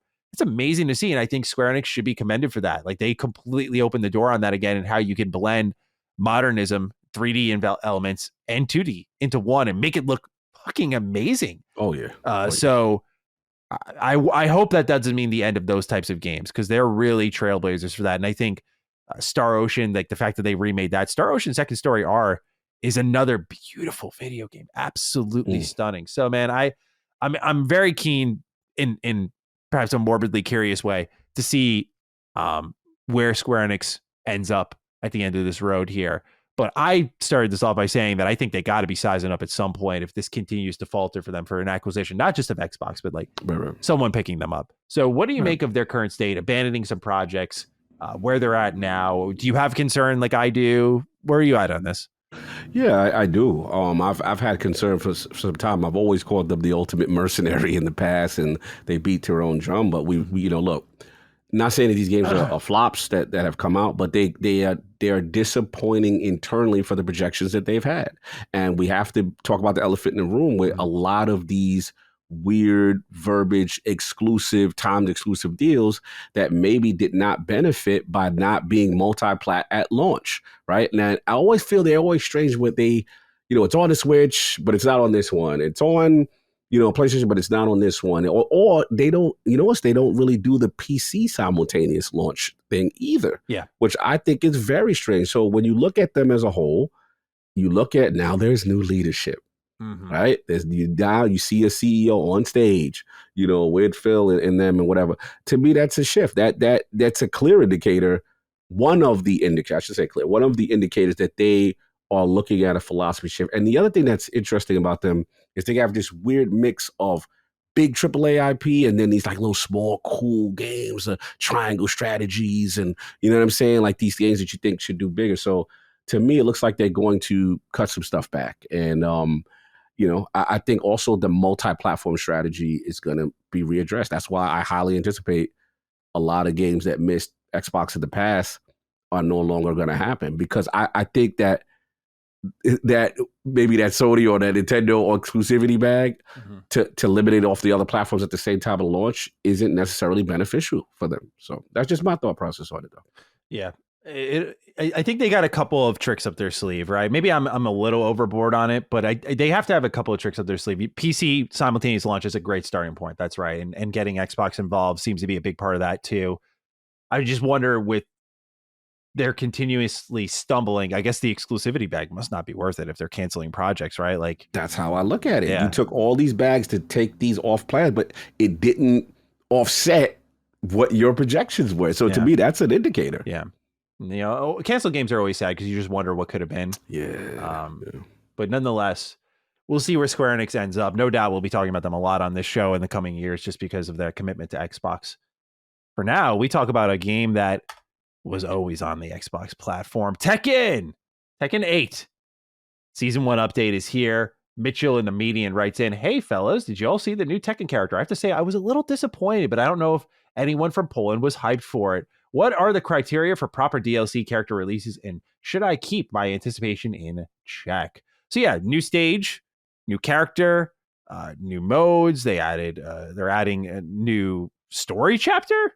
They're adding new patch notes to tweak fighting in the game. Like they're okay. Like, okay, if this is what the sudden transformation to Tekken live service is going to be, kind of here for it, bro. I have to admit though, Eddie Gordo has kind of scared me away from Tekken 8 for a little bit of time. I don't like you 3 spammers out there at all. Oh, you see the bot? You see the bot? Yeah, the Vanquisher bot. I don't like you 3 spammers at all. So I will continue to play with my friends. I am not going into ranked. I will continue to play with my friends. But season 1 does look great in all seriousness. What do you make of the new character, new stage, new additions here, sir? How are you feeling about this, Lord Tekken? This is all you. This is me. I appreciate this topic. Look, first to Mitchell in the median. All right. Lydia is extremely popular. All right. Let me explain. First of all, karate-based character based out of Poland. She was, like Leroy, debuted at 7, was extremely OP at launch. And then like Leroy, as Tekken 7's life cycle continued, the nerfs kicked in, and then they made her, kind of middle of the pack to lower end, and then her usage rate went down. But at launch, she was one of the highest used characters. And then let's be honest, Poland in the building. Shout out to my Polish friends, you know what I'm saying? They got one, And I felt the character played amazing. A lot of counters, but it reminded me of, like, I don't want to say Paul, because this is real karate that she was doing. Yeah. Like it was stance in, I'm sorry. No, Yeah. go ahead. Sorry. I got to get Lydia is a dope character. I get a lot of people never heard of her, but she was in 7. She was a late addition to 7. That was the other thing. Like it was at the end of the Tekken 7 DLC, season 4. So nobody really played her, and she had popularity. Trust me when I tell you. Don't sleep on it. For the true karate practitioners, you're gonna love her representation of karate. And she's a power character with dope counters. So let's talk about the game. Look, I gotta be real with you, Manny. I was quiet for a while, but prior to this update, Tekken was in a bad little spot. Tekken's the wheels came off pretty quick. Yeah, it was in a bad little spot because the pros were like, yo, we get it with aggressive, but you're taking away defensive options that allow us to stop being jailed. You're doing all, and like right now the casuals are like, what y'all talk about? This is great. Like we competitive with y'all. And the hardcore and the pros and the esports guys were like, look, you've changed too much in one way. You've went too much in the heat system direction. So this latest patch though, bro, the community is like, yes. And they literally, the verbiage is like, these are why we're doing it. We have to give defensive options. We have to, and then we're looking at archetypes of people, because a lot of Brian, they're like, yo, my character can't compete. Certain people, Azucenas was running wild, Fangs, and so they're doing it. And I told people, just let the meta settle before you go off into these tirades on Twitter. It sucks now. And calm down.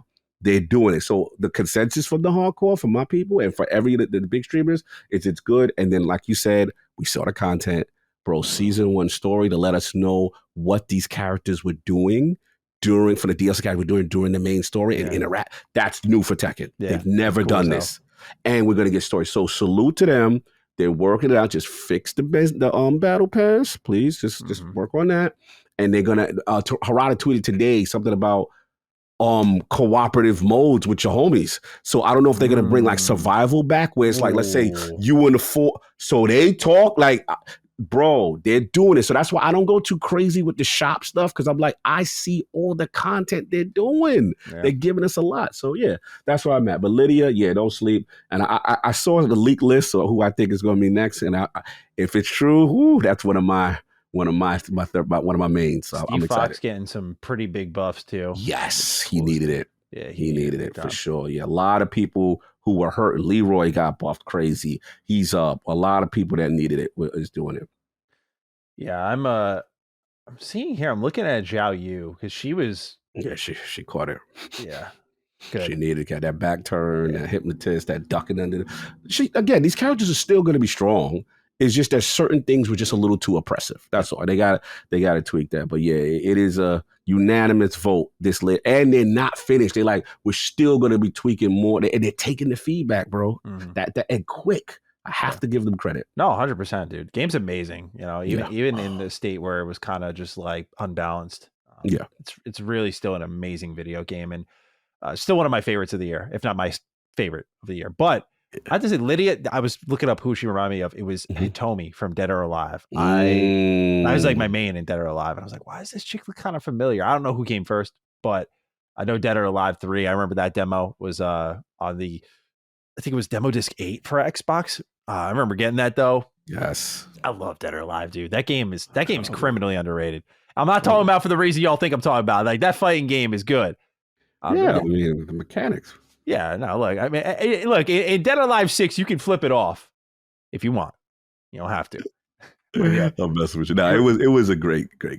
Yeah, she reminds me a lot of Hitomi. So I'm excited because, like, Eddie Gordo, I don't really have much of a connection to. Like, I wasn't excited to play as him, but like Lydia, I was like, oh, I could see me pulling her out. Yeah, I like her. She's cool. Yeah, give her a shot. Tell you, trying 7, really great, dope character. All right. With that, move on to our last bit of news before we talk about what games we're playing. Hasbro's big leap into AAA gaming here. We have a report from gamesindustry.biz, which has then been put into bullet points from Mr. Shinobi602, good friend of mine, awesome guy. He says, 4 internal AAA studios have been built up so far, over $1 billion currently invested in their studios and games in development, which is Exodus from Archetype. That's the sci-fi RPG, very much with the Mass Effect talent that was there. Snake Eyes G.I. Joe game from Atomic Arcade their studios, sorry. Dungeons & Dragons game from Invoke, and a horror game from Skeleton Key. Portfolio of games goes much, much larger than anything that they're talking about right now. The goal is to be authentic and focused on quality so players trust in the company. Hasbro has a very deliberate plan to give their teams the time to get the games right. Everything's going to stay in the oven as long as it needs to. Leadership of Atomic Arcade had worked on Batman Arkham Asylum, looking with Snake Eyes to do for that character something similar to what the Arkham games did for Batman. So, dude, Cog, this is all you, man. You sent this to me. You were like, I had no idea this was going on. So, a AAA G.I. Joe game with staff that worked on Arkham Asylum coming around the corner here. This is, I mean, dude, this is like, for me although we don't, I'm curious to get your thoughts on the talent, but this reminds me a bit of how I felt. By the way, Cog just stepped away for our audio listeners. This reminds me a bit of how I felt with TMNT The Last Ronin, where I was like, oh man, they're finally doing it. So Cog's got in hand. There he is. I love that. Is that the character? I have no idea what G.I. Joe is. Snake Eyes. That's Snake Eyes. Okay. That's my favorite. Storm Shadows and Cobra guy. Right now, Colin would be geeking if he saw what I did just to do right now. But yeah, this is the boys right here. So like I said, this is like me with the TMNT games, finally getting what I've been asking for. You're getting a AAA game with Arkham Asylum staff for G.I. Joe. How are we feeling, Cog? Walk me through it. This would be the COG equivalent of like you getting your last Ronin, you know what I'm saying? Yeah. These two are the reason why I watch G.I. Joe. I'm just gonna keep it a buck. You know, obviously it's military, whatever, but they had these 2 cool characters who were related. They were from the same clan. And then this one, he went rogue and he went to Cobra, Storm Shadow. But he still was like an honorable villain in this weird way. And Snake Eyes was kind of, He has some issues, but like as far as being a mute, but he was the only one that could deal with Storm Shadow, my man. Mm-hmm. And G.I. Joe, he was the G.I. Joe guy. And the fights, whenever those two on screen, it was, but you were just excited to see them. They held these characters from you for the most part for special moments on the show. And it was just so dope. So yeah, look, to get a G.I. Joe game, number one, is a big deal. Because obviously there's, shout out to Freedom Games, they have a G.I. Joe kind of beat them up in the vein of Streets of Rage and the veins of Eternals kind of thing. But it's, you could tell it's a smaller studio, whatever. Mm-hmm. Then we had like some really bad G.I. Joe game. Like there's one out right now. I forgot what it's called, Wrath of Cobra. I forgot what it's called, but it's not good. And it's out now on Xbox and PlayStation storefronts.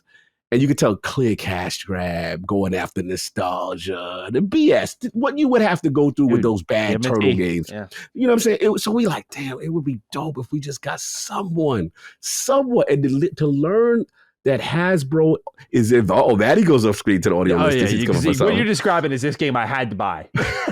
TMNT Wrath of the Buttes. It's a fucking arcade game that Game Mill republished. I was like, all right, I gotta buy this thing and see what. I don't know if you're the same way, but like with G.I. Joe, like anytime I see something TMNT, I'm like, okay, I'll buy it. And I'm like, it's an hour long. I beat it. I was like, that fucking sucked, man. Like I don't care if it's $30. That fucking sucked. Bro, same way with me. G.I. Joe right there, Operation Blackout. Hot trash, but they got me because I'm like, damn, it's a G.I. Joe game. Finally. You're just so happy to see it. Yep. Same day, I'm like, this was a cash grab. But yeah, I didn't realize Hasbro is responsible for Archetype also. Archetype, those are some of my people. I remember, Matty, that the Exodus that they showed already, and I believe Archetype, if I'm not mistaken, had a lot of people, some ex-BioWare people on that team. A lot of Mass Effect talents on there. Yeah, so salute to that. And again, for them last point I'll say, the games, the studios and the investment, it looks there. It looks like they're going to do maybe a Transformers game. I don't know how that's going to work, but with Hasbro, but I know they want to still get money off their IP. But a Snake Eyes, G.I. Joe games like Arkham, that's a dream come true. I'm surprised that this phase one of their big investment, it didn't include Transformers. I thought that was a guarantee. I mean, I give them props for doing new IP, but I thought for sure, man, that we would see little Transformers in here. Maybe a little back compats in the works here, gauge some interest. If you want to knock the roof down on your ABK game show and then, have that infusion with those War of Cybertron and Fall of Cybertron games in your showcase to really knock it out the park in conjunction with the new stuff of Call of Duty getting its own separate potential thing that we'll talk about. Of course. Yeah. Listen, I'm excited. This is dope. I'm in my Maddie bag. Just respect the law. Just do it right. You know what I'm saying? It's like I'm listening to an echo of myself. Keep going. This is great. This is my heart. You cannot mess this up. I need to see I forgot the name of the clan. They both have that tattoo. Like, you have to do this right, bro. Like, these are beloved characters. Let me pick your brain for a second. How do you feel about the team behind this? Right? Like, we have here Atomic Arcade. Again, it's described that it's Arkham staff. Do you feel, you know how I feel, right? Like you know how I feel about when I saw the last Ronin game got greenlit. I was like, great, man. It's the fucking Destroy All Humans remake devs. That's not a bad game. It's just like, I'm guaranteed to get like maybe okay at the either the most or the minimum, depending on how you look at it. So, all right, man, like you got here Atomic Arcade. How are we feeling? Are you like, this is the ideal set of hands I wanted my beloved G.I. Joe in? Hasbro's got the budget. This is who I wanted foot in the bill. Like, how do we feel right now? I don't know them like that. So I am a little nervous about this, you know what I'm saying? Obviously, but I do like what I say, leadership of them that worked on Asylum. We have to say, bro, that is a resume. You worked on Asylum. That's beloved, right? So I like the vision. I'm just nervous. We got to see how the final product is, but I like where they're aiming. I like where their North Star is, you know what I'm saying, kind of thing. So that's where I'm at. I'm just nervous with lore. That's my main thing. You got to knock that out the park, and you got to have the things for the hardcore G.I. Joe fans. So, and I know what I'll say is this. I'm excited because if you're doing a Snake Eyes game, Storm Shadow is intrinsically, that's my favorite character. Yeah. Intrinsically involved based on the lore. So that's what got me most hyped. So we'll see. I'm looking at their page, and they kind of post whoever they hire like a big free agent signing. They're like, we're very pleased and excited to welcome Ray Shen to Atomic Arcade. As a senior combat designer, she'll be helping on all things related to the Snake Eyes gameplay. Her past experience in these areas are a huge benefit to our project and team. And then there's we're excited to welcome Steve Carmigiani, I think is how you say it, to the Atomic team. As our lead world designer, Steve's vast experience and strong design talent are going to make a big impact on our game and studio. So, like, got some energy here, Cog. I'm rooting for you. Look, the positive signs initially, right? So let's see. Yeah. I just don't want to get too gassed and don't mess it up, but I'll be monitoring it. I've already got notifications on them for the longest. I'm monitoring every tweet, every situation. Make sure y'all respect it. Do this thing right. Yeah, bring it home, baby. Look at the patience difference. For me, I just immediately saw the devil. I'm like, fuck it. No, Cog's like, I'm gonna turn on tweet notifications. I'm just gonna check in, make sure you're getting things right. Just want you to see the difference there. It's all good. All right. Enough news for now. Let's talk about what games are playing, Cog. We both have 3 here on the menu. As always, I'd love for you to start first. And if you're going to begin with this first one on your list, we do have a write-in for it. Sure. All right. Cool. We got one here from Meatball. Greetings, Mr. Are the Rangers about to go 16-0? Maddie plays, and Lord Dews was pounding me out in the forest cognito. Yo, they ain't letting it go, bro. They ain't letting it go. That was so good. It was hilarious. I peeped ILP over the weekend and hoping Cog can further speak to how Tales of Kenzera Zhao differentiates itself from Prince of Persia.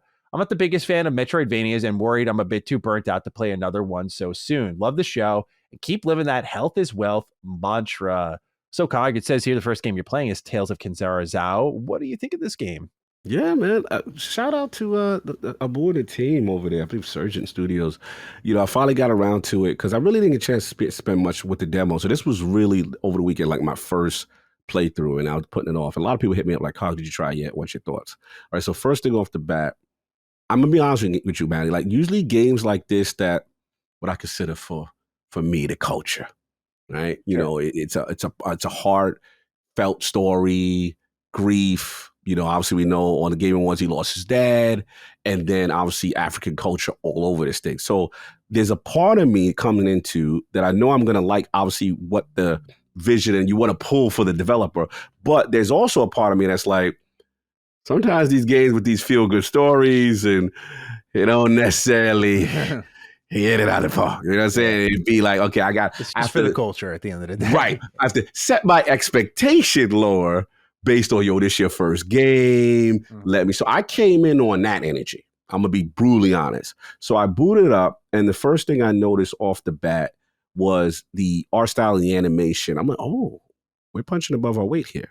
Okay, this is nice. The backdrops. Oh my gosh, so vibrant and culturally relevant. A lot of Wakanda-like energy going on. You know, I love the masks and where the game won me over is the combat. You have a little bit of aura. You got a dash. You got your standing attack. Then you got like this dash, a double jump, and then a dash. But then they slowly start to train you on your abilities. So there's the 2 masks, the mask of the sun and the mask of the moon.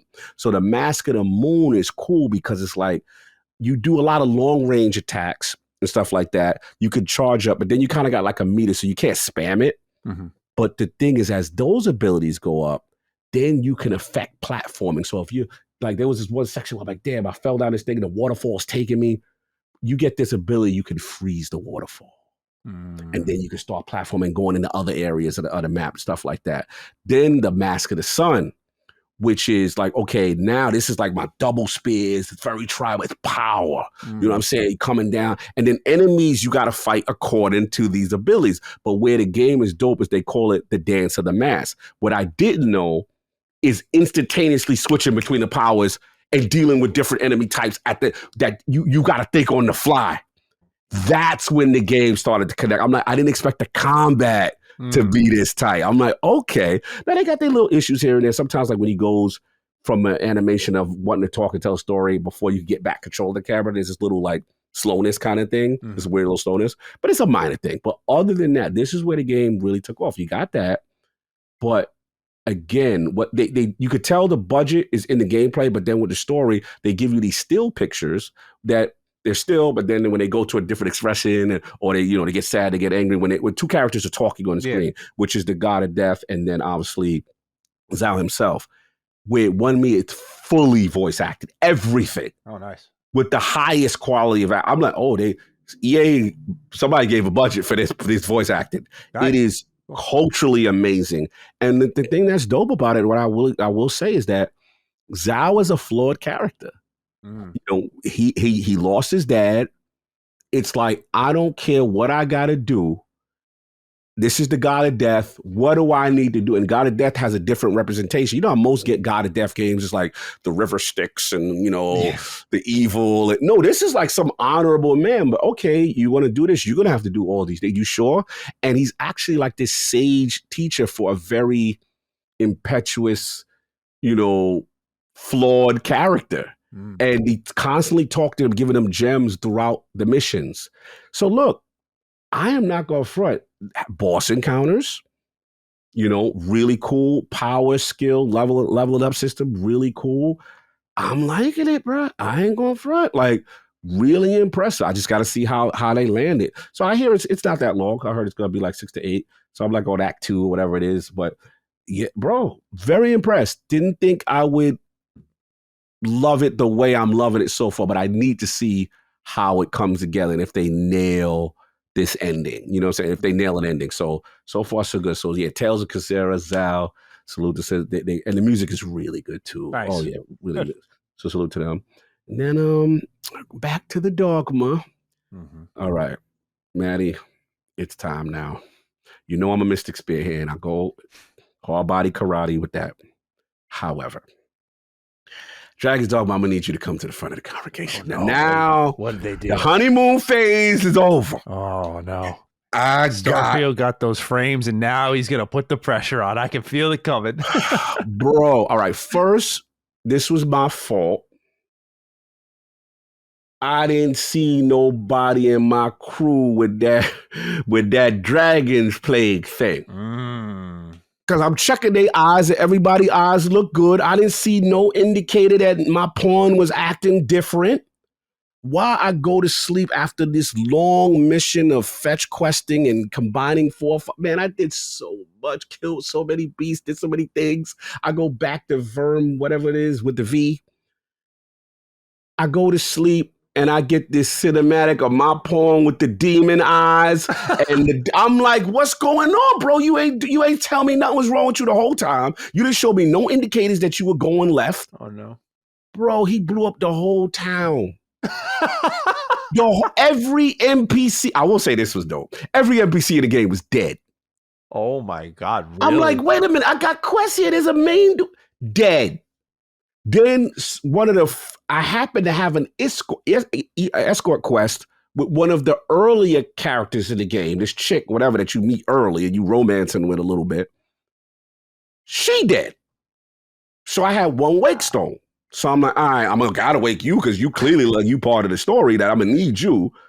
Bro, I'm sitting there, I'm like, they want you to go to the microtransaction shop and buy a bunch of wake stones. Bro, the joy was so crazy. I'm sitting there like, yo, I'm about to I'm about to delete this game. Like, I lost all my, like, you can't scum save. I mean, the scum save don't work. They be like, yeah, you're back to where you was at when you did that. Yeah. Go to sleep again and repeat the cycle of terror again. Man, I'm like, Dragon's Dogma, not like this. Not like this, Dragon's Dogma. You should have gave me at least some indicator. Again, Realm of the Dukes, help me, correct me if I'm wrong. And y'all you should have been like, Cog, you should have checked it. And there was no indication. Nothing. Nobody did nothing out of pocket. We was a happy family of 4. Nobody had problems. I had my mage, my sorcerer, me as the Mystic Spearhead. But anyway, so that was that. I got over it. Then, I'm going to keep playing. Now, this is where the flaws of the game kind of come in. Because now I've got to the point of acceptance. That's it. I'm just going to live in Batal now. Everybody's dead, minus a few kids screaming and everybody. It's like sad, solemn music when this happens, right? Wow. So I leave. Yeah, bro. So I do a couple things. It's crazy. They don't even like wipe out like a certain vicinity. They wipe out a whole town. You know how big Vermwood, what's that? You know that town I'm talking about. The castle and everything? The cat, they bodies on the floor. Yo, the shopkeepers are dead. I can't trade that. I can't change my vocation. You probably can't even use the carts to take him to like the nearby towns. You have the cart system did. No transit running. No trains ain't running today, bro. You killed them. Sorry, bro. No ox carts for you. Wow. Walking. Get on the foot and walk over there to oh my God. And you know that walk is crazy. You know how this game be. Yeah. And then you walking at night and you ain't got no campfire and it's late.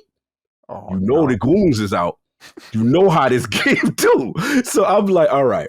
Do you lose your pawn after? I forgot. Do you lose your pawn after? So this is what happens. The pawn dies.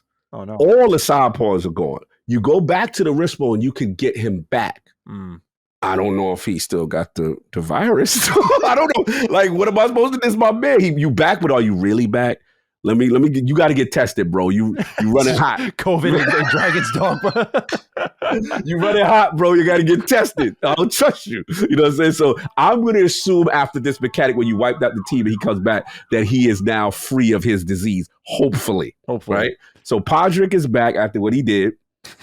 I don't blame Podrick either. I think it was one of them online pawns I brought in the party. One of them, he looked like a Khajiit. One of them little Khajiit dudes. Beastman. No, yeah. Beastman. I think it's one of them. I hate to racially profile, but I think I think it was them little cat dudes, man, so you can't trust him sometimes. He was doing something. But anyway, so we got that.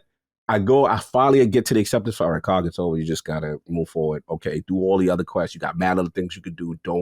This is the mechanic of the game. So you get to the other joints, and then I end up coming back to Vermwood or whatever. Why the town respawned?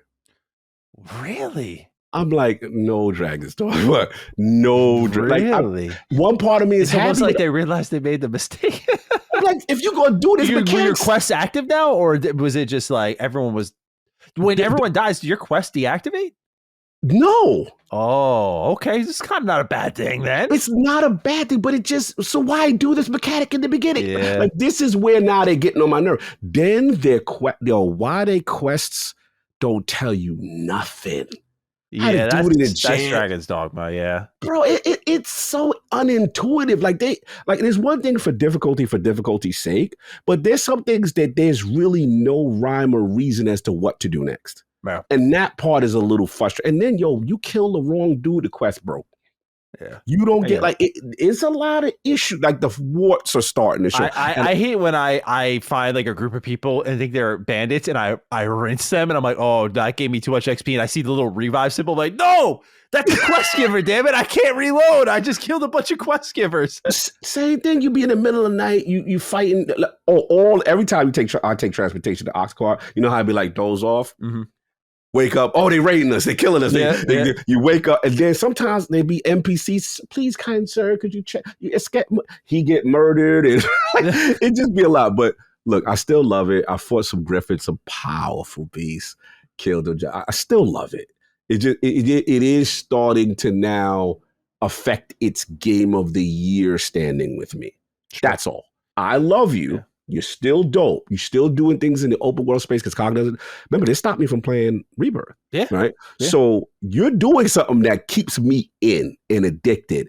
But that's all. I would just say now I'm like, okay, I see you now. I got to take you. They got a side quest I was doing. It's a trials of something. You find like a sphinx at the top of this mountain. It's really epic.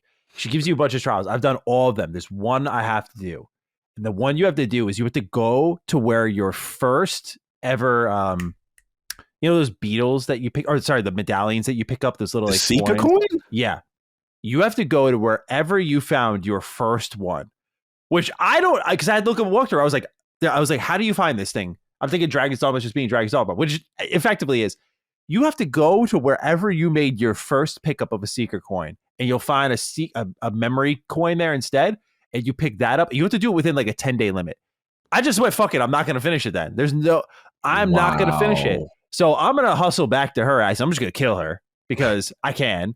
But yeah, dude, that happened to me. And I was like, okay, I love you, Dragon's Dogma. There's times where like, this needs to be guided. I'm not going to find this needle in the haystack. By the way, it's one thing if it's like a building. It's a coin. It's the size of this lens cap just out on an open world that they tout is 4 times bigger than Dragon's Dogma 1. Dude, you want me to find one coin out there? I don't even know. Are you kidding? Yeah, so... Yeah, how you expect the player to remember that? Yeah.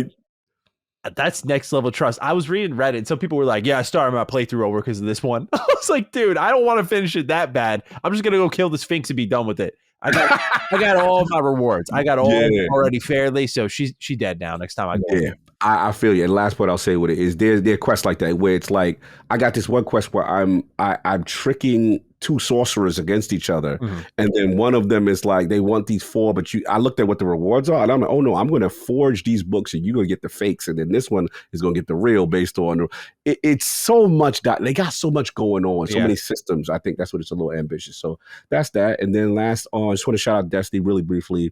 They got this thing called Pantheon. It just came out. I know a lot of people are like, yo, COG, Destiny. I get it. But the reason why I got to shout the Pantheon is because one of the greatest things I consider in gaming is a Destiny raid, 6-player cooperative.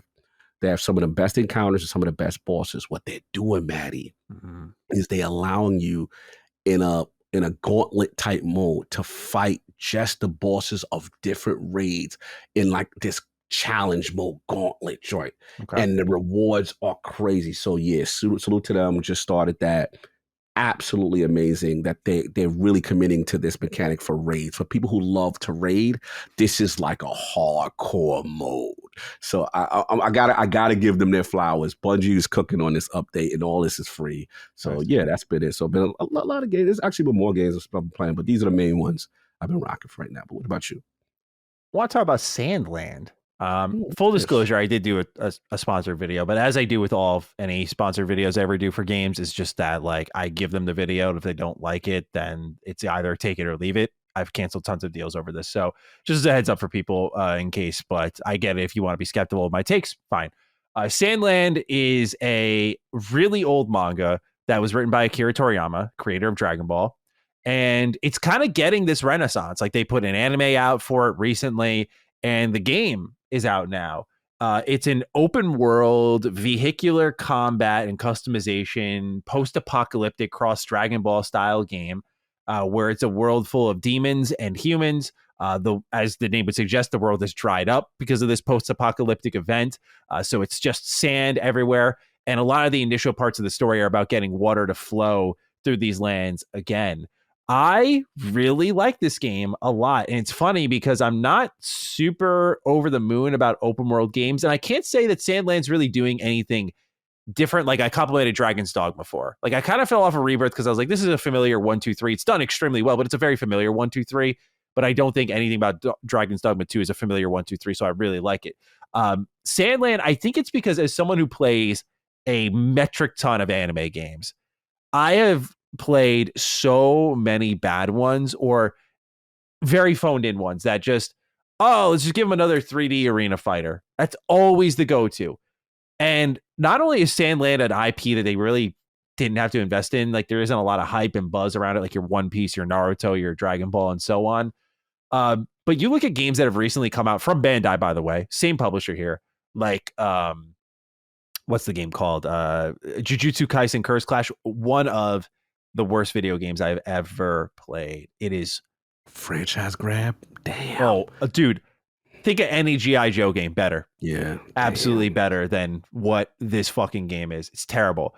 So to see Sandland get this love is crazy, but I'm cool with it. It's also like really good timing and not in a happy way. Like Akira Toriyama passed away.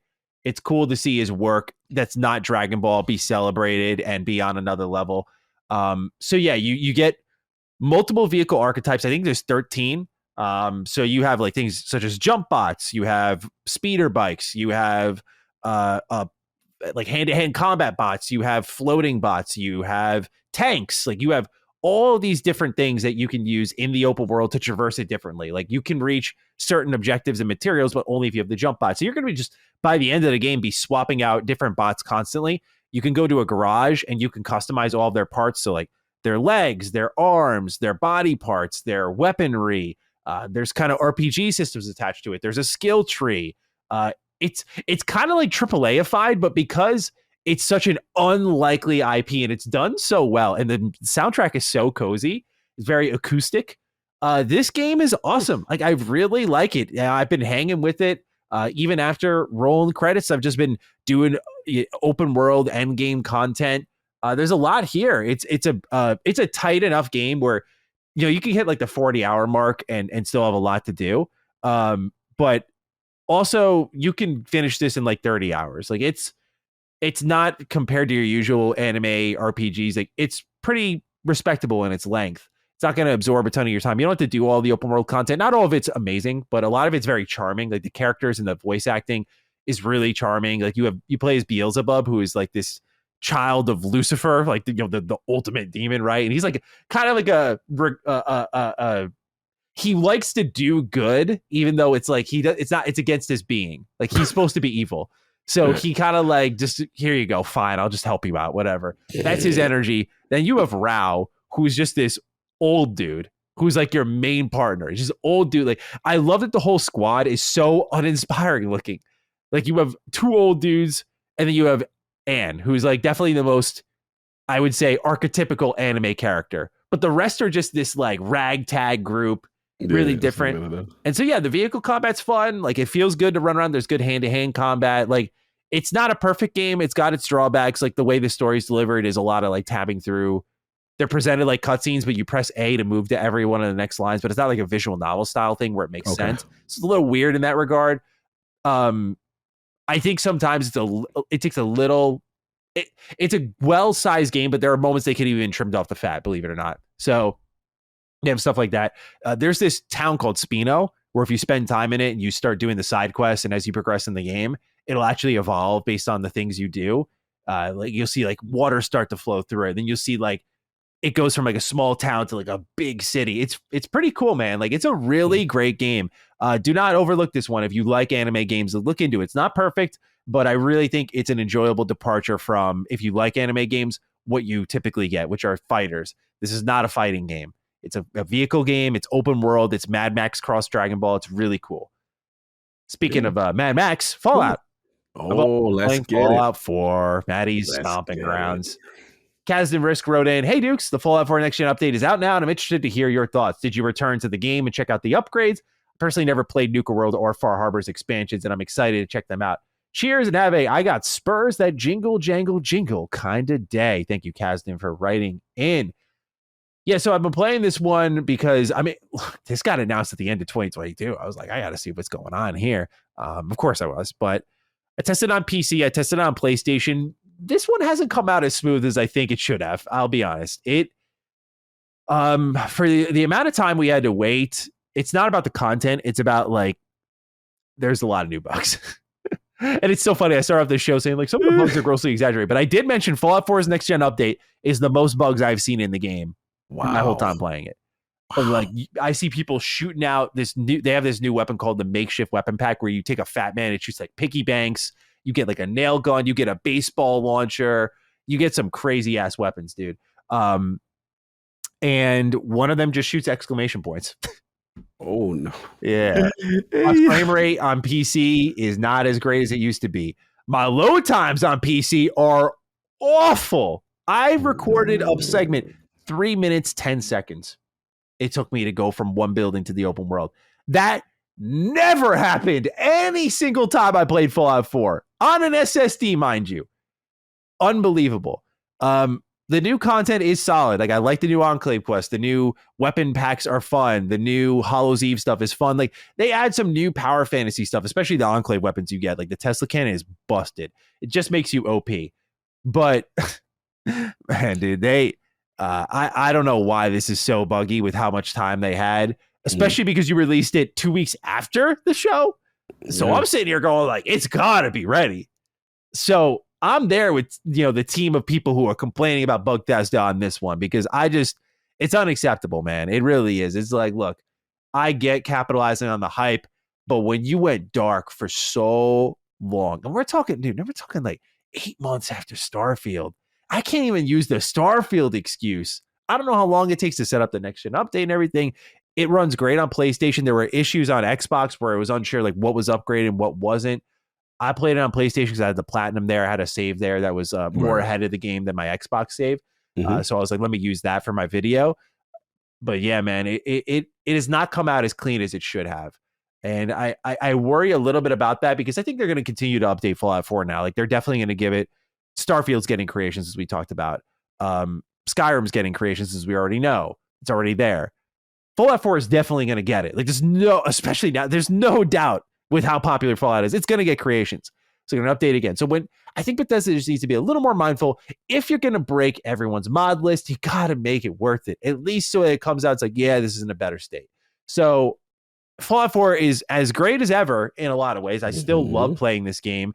I will say, as someone who bounced to Starfield today for a video to work on that, I didn't put in what we're playing sexually. I didn't put like significant time into it. Yeah. But going from Fallout 4 to Starfield, this game, Starfield looks great, man. I got to say, we're sleeping on the visual upgrade here. I know it's BGS, and I know there are companies that have lapped them visually, but look, when I was playing Fallout 4, and I think Fallout 4 looks great. It's got like a very, it's almost like a watercolor painting at times for me. Like the way the colors are almost mildly desaturated in certain instances. It's a very interesting looking game to me. I can never put my finger quite on it, but it's a very much Bethesda game. And Starfield is very clean at times, but it's sharp. The lighting's nice. So yeah, going between those two, I was impressed on the upgrade. It really felt like there had been a big gap between those games, which it should feel that way, which you don't feel with other BGS games typically. Oh, so last game. Here we go. Let's get it. Where we at with this? Yeah, so I was on Target and I saw that they had a sale for Unicorn Overlord. I wanted to get Unicorn Overlord. This game is from Atlas and Vanillaware. I usually don't do the buy to support. I buy when I'm going to play it, but Vanillaware is like a company I think, especially when I hear like, yo, we spent 10 years making this game, I got to give you my money. I got to. Like, that's just a respect thing. It's like, I understand not as much as maybe they do, but like, I understand the feeling like having that dream and working to get that dream game out. I want to play this game just out of respect for Vanillaware. They make amazing games. While I'm there, AI doing AI things, internet doing internet things. You may also like this game. Ninja Turtles is there. And I'm like, oh yeah, that did come out, didn't it? So we've been talking a bit about these tie-in games, and I'm looking at Wrath. What is this called? Teenage Mutant Ninja Turtles Arcade: Wrath of the Mutants. $30. I'm like, okay. I'm not a man purely of means, but certainly I can afford this even if I hate it. Okay. I'll throw the extra 30 on top of this 50. I'll pick it up. You know, Target does its thing. My game gets delivered. And you know what's funny? I look at the game and I'm like, I'm kind of excited. I'm like, oh, I love the Ninja Turtles. Like, I'm not really crazy about the 2012 era, just visually I'm talking about. I haven't watched much of the show, but like, it's too goofy, man. And even the voice acting just supported that when I played this game. I'll get into that moment, but so this is the first time this has happened where we've taken an arcade game and put it on consoles, and I'm cool with that. There was a game called Cruisin' Blast. This was an arcade game. Cruisin' is a racing game that dates back to the N64, and I love that game. My dad and I played it a ton. Cruisin' USA, Cruisin' Exotica. I love those games. Classics. Cruisin' Blast comes around, and I'm like, oh man, they're doing an arcade game. No, that game's awesome. Legit awesome. Like, they took the game, refined it, added unlockables. Like, they added a lot to it where it felt like a full release. So I'm hoping, like, okay, like the game's been made for, I think this is a 2017 game. Like, game's been made for a while. Like, you just get to take it, add on top. And then I see this logo right here. I see Game Mill Entertainment. I'm like, I'm not going to hold my breath. They're the ones who last year published. I made a top, was it top 10 or top 5? I made a top worst games of the year video, and Game Mill's 3 of their games were in my top 5. They suck.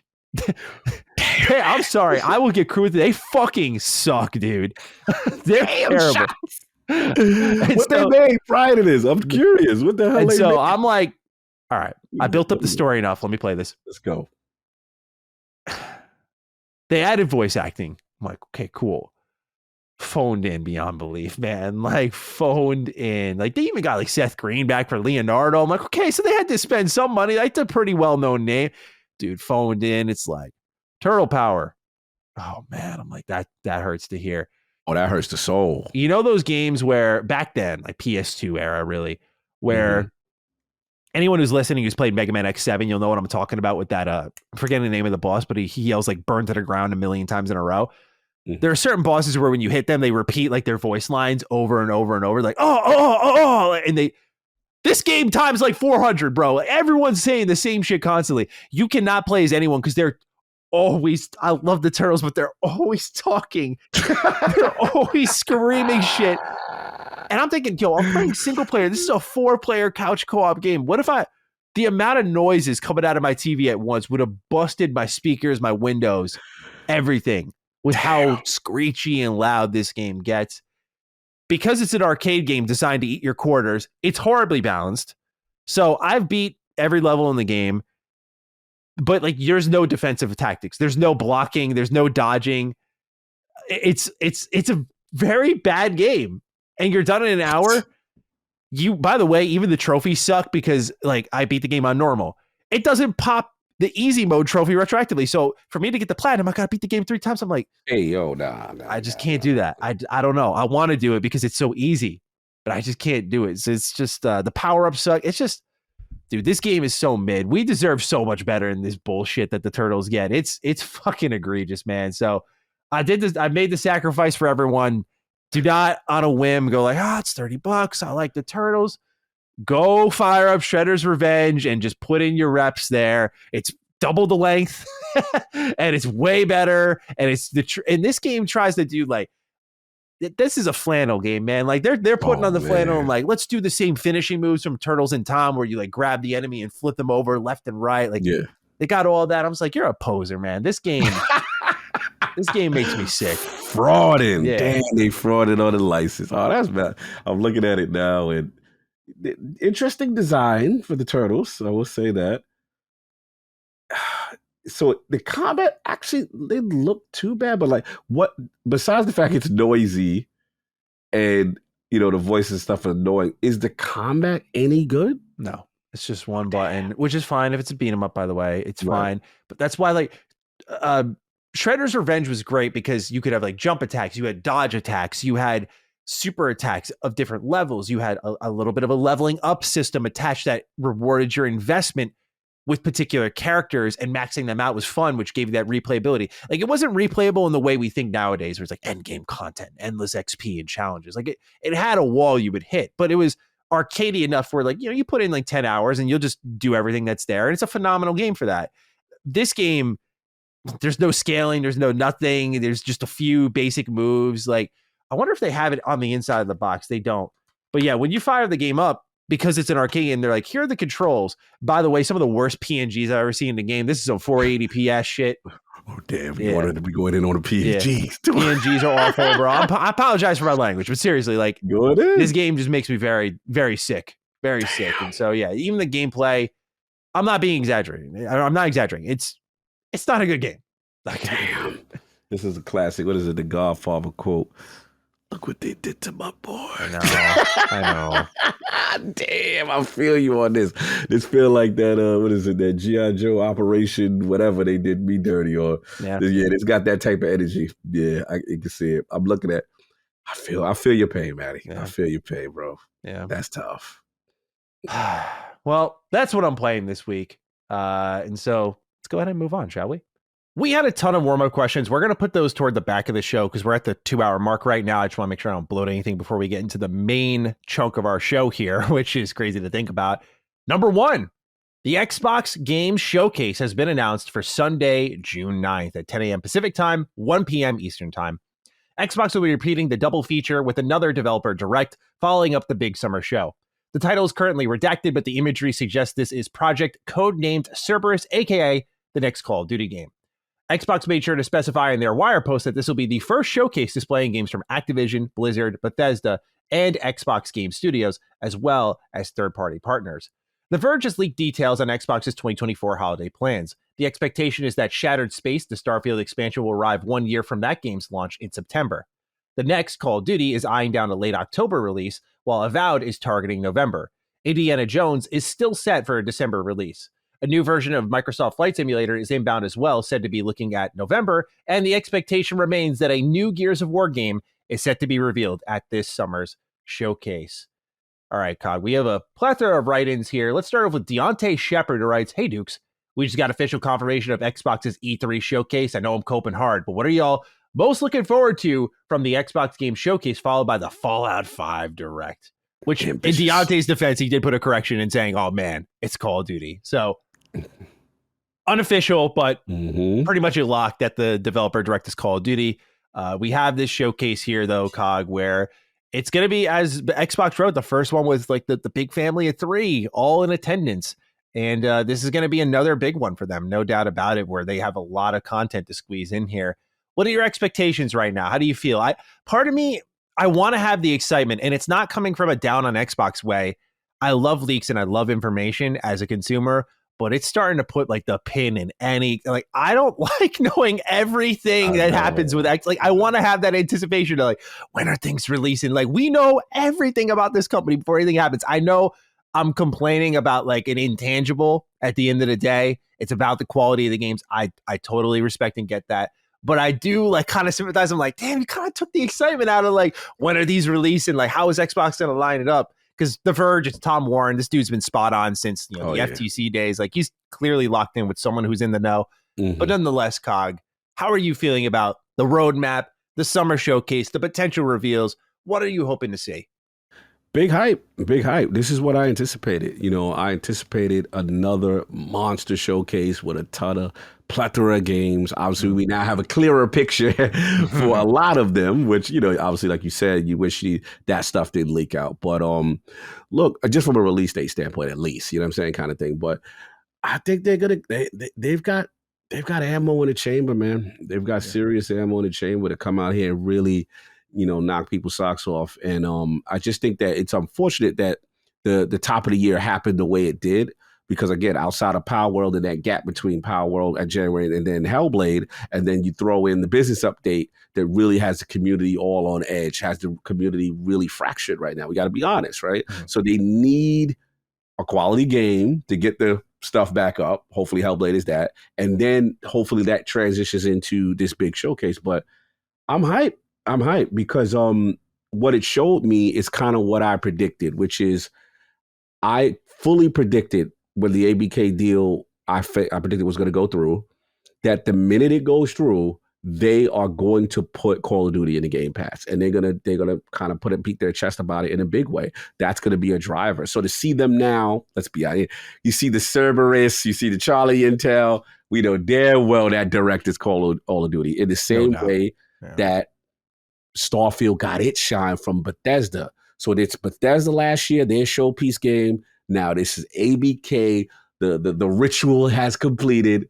Now you get your showcase game. And the key, like I said, this is the number one indicator to let everyone in the world know this is the home of Call of Duty. I'm also anticipating, hopefully, more ABK integration, right? We talked about all this back catalog. So they've got a ton to sit on. It's actually going to get to the point of, from announcement, like, who gets left out? You know what I'm saying? As far as the actual direct itself. So yeah, there's going to be a buzz in the area. I'm excited. I plan on heading out there, you know what I'm saying, now that it's officially announced. But so many ways they could go with it. The only negative, and I'm just not to be a negative Nancy, the only negative is like, man, that fall is stacked. But I'm like, man, I was hoping one of the fall, maybe like a Shattered Space, because I can hear Maddie now.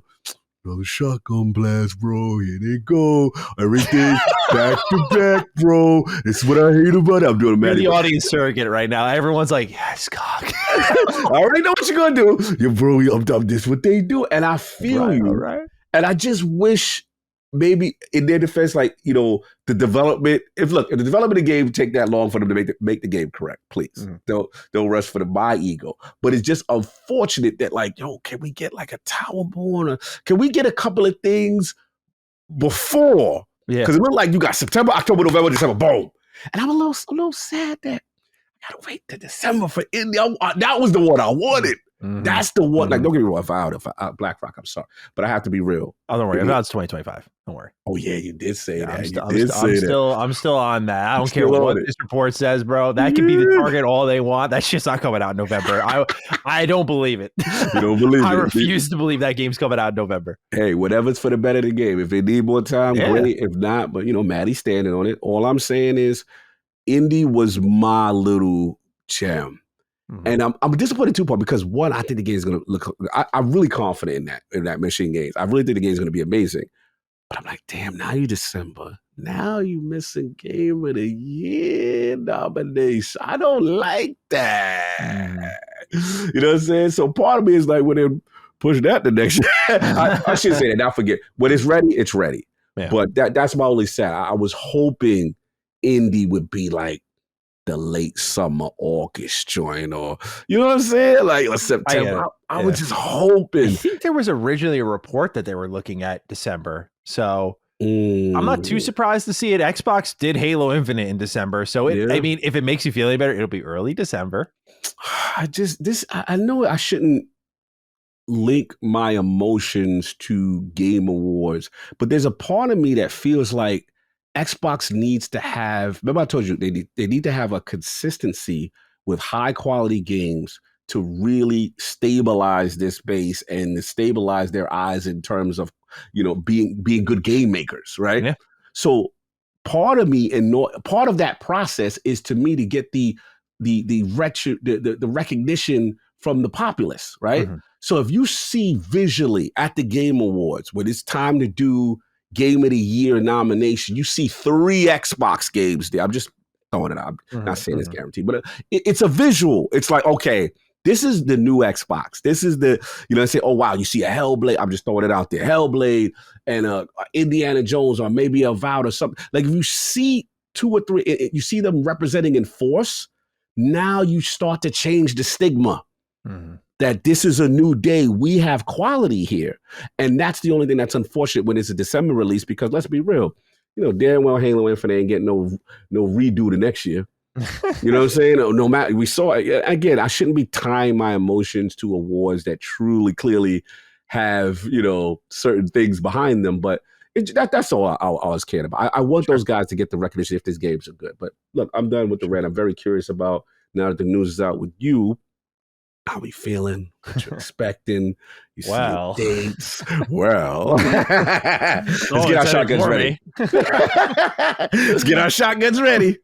Well, I'll leave that part out then. I will say that I am interested to see how they handle this showcase, because last year's showcase felt like a really good response to the criticism of 2022. Like, I think last year's showcase was just like one of the best gaming showcases I've seen, but also just perfect for what Xbox needed. Like, they needed the now, then, and the far future. I feel like you got that. And I think that was a perfect blend. Like, actually, I'll read this right in now. We'll talk a bit about it here. Alex Dies Twice. This, by the way, this comment got, which is the most I've ever seen on any ever writing, it's got 9 upvotes. So I know a lot of people are feeling this way. Wow, let me hear this. Hello, Dukes. I hope you're doing well. Wanted to offer some pushback regarding the notion that both of you, but mostly COG, have been pushing recently for Bethesda/Xbox of just announcing Fallout 5 with a simple image. Is this really what we want, when not 2 weeks ago, COG was pointing out how we still don't have the additional news about State of Decay 3? I know that capitalizing on the hype of the show seems logical, but do we really need another Xbox game without news for years alongside Perfect Dark, Fable, State of Decay 3, etc.? Seems like Xbox would be jumping in front of another rake just for the sake of hype's sake. Hope you have a Fallout 76 community giving free stuff kind of day. I love that one. Thank you, Alex, for writing in. I say all that because, I think that what they did last year was a great blend. You had enough stuff in the near term, like very close. Like, we were 3 months from Starfield, very close by. You didn't have to wait long. So we were 3 months away from that. And then you had stuff like a little bit deeper into the year. And then you had stuff to look forward to in 2024. Like, you heard about stuff with Hellblade and Avowed. It's like, okay, cool. Like, we're starting to see the roadmap. And then they went far future with like Clockwork Revolution. Maybe that's a 25 game or a 26 game. We'll see. To look at it that way, that's where something like a Fallout 5, I mean, I think we joke about just like a JPEG, but a Fallout related announcement in a blender of other high profile games being shown off near and nearby, I should just say, generally speaking, like they did last year, I think would work fine. And I'm curious how they handle it this year, because you mentioned the plethora of content they have. I mean, there is stuff announced that we forget about so easily that could still show up here, but also I don't know where else. I mean, Contraband is one that immediately comes to mind. I was like, was that 2020 or 2021? Like, this was announced a while ago. I remember us like covering reports on it when it was Carrick and I, like that's how far back it was. It was originally called Project Typhoon. I think I like reported on it a little bit because I had information on it, but like that's been gone for a hot minute. I think Jez Corden suggested on Xbox too that like that was supposed to come out at the end of 2022 or 21. Like that game's just gone completely dark. There's a number of them that were announced that were seemingly close by that could show back up here. Mm-hmm. So I think about those games, but my head really does go to Fallout. Not Fallout 5, but we'll talk about it extensively with the Todd Howard interview, but the message has been received finally. I don't know why the hell it took so long and why it was the TV show doing what it did, because it's not like Fallout was just, it's a great performer. It does well for us in our business. It's like, no, this shit was making stupid money, man. Like Fallout Shelter was making stupid money. Fallout 4 was making stupid money. 76 makes stupid money. So like, why weren't we making another Fallout game? We learned this Todd Howard interview, like I said, we'll talk about later, is that like, we're looking for ways to speed up the process, is what Todd said. Finally. Holy shit, finally. It's like we had to beat them into submission. Like, look how much we love this, guys. Please give us something. So finally they are, right? Yes. We have the leak of the Fallout 3 remaster. Greg actually said in that interview, he's like, you could just do the Fallout 3 remaster. And Todd said, I have heard the request for that. I don't want to read too deep, but I feel like between the leaks and the timeline, it's got to be here. I feel like this has to be the year of Fallout 3 remaster. Now, I'm looking at that Fallout roadmap, right? It's like, okay, they're in the process of expediting. What does that look like? Todd mentioned one thing and another thing for Fallout. I think one of those things is the Fallout 3 remaster. I think if you're looking at it like end goal is Fallout 5 from Bethesda Game Studios. What do we get between now and then? It's like you get your 3 remaster. You have to get a collab game of some kind. Obviously, the clear candidate is Obsidian with New Vegas 2. So you have these games in between that can happen, spin-offs that can happen. And I'm excited to see what they do with it, but I think they're going to pull the trigger on a Fallout announcement here. Dude, when you are the second biggest show ever on Prime. Yeah, ever. Next to Rings of Power, which I don't care what you say about the quality of it. I haven't watched it, but like that show is fucking gangbusters, right? It did so well. They're going to do something with Fallout. And I think they're going to do it with the thing that's provided still in development is the most ready to go. And that's Fallout 3 remake or remaster, whatever it ends up being. I think it was listed in the FTC leak from Microsoft's own FTC documents as remaster. So I remember that. It said 2024. I don't know if they're going to release it with the Starfield expansion. I imagine you spread the wealth a little bit. I could see it being a 2025 game. You have the Oblivion thing going on. Like I love Bethesda when they did great in the spotlight for Xbox in the years that they needed help the most, but Bethesda in a support role is exciting for me because I'm just like, oh man, this is where you get like the Starfield expansion, you get your Oblivion remake, you get your Fallout 3 remake. Like they can just fucking cook right now, dude. It's gonna be sick. So I'm very excited on the Bethesda side of things because they got a lot of good stuff on the way. We talked about Indiana Jones. I'm really keen to see more of that. Everything I've seen from that game from the developer direct was amazing. Gears is an interesting X factor because what kind of announcement do we get for Gears? Right, we got Hive Busters at the next gen console launch.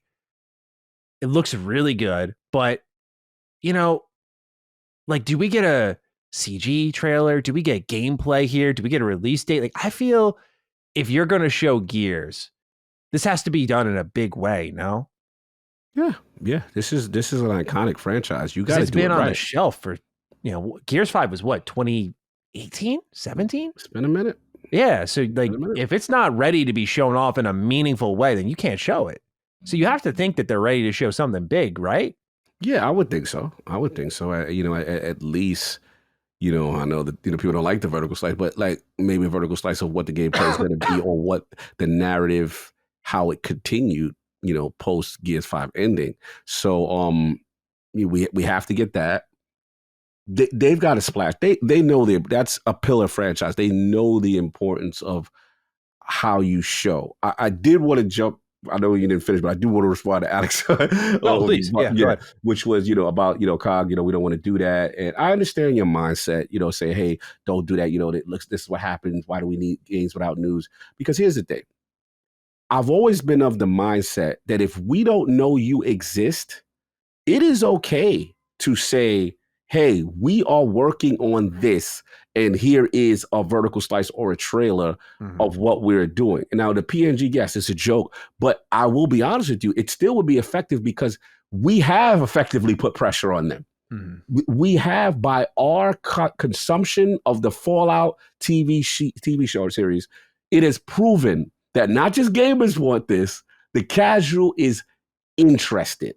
This is one of the biggest moments. So that's why in this case, yes, you want to show them that we're not accepting waiting a whole generation for another game. So yeah, in this case, it's not just random hype. This is the biggest thing moving in pop culture. What you said, the number two show of all time that they've ever had? 25 million viewers in, I think, like 17 days. Insane.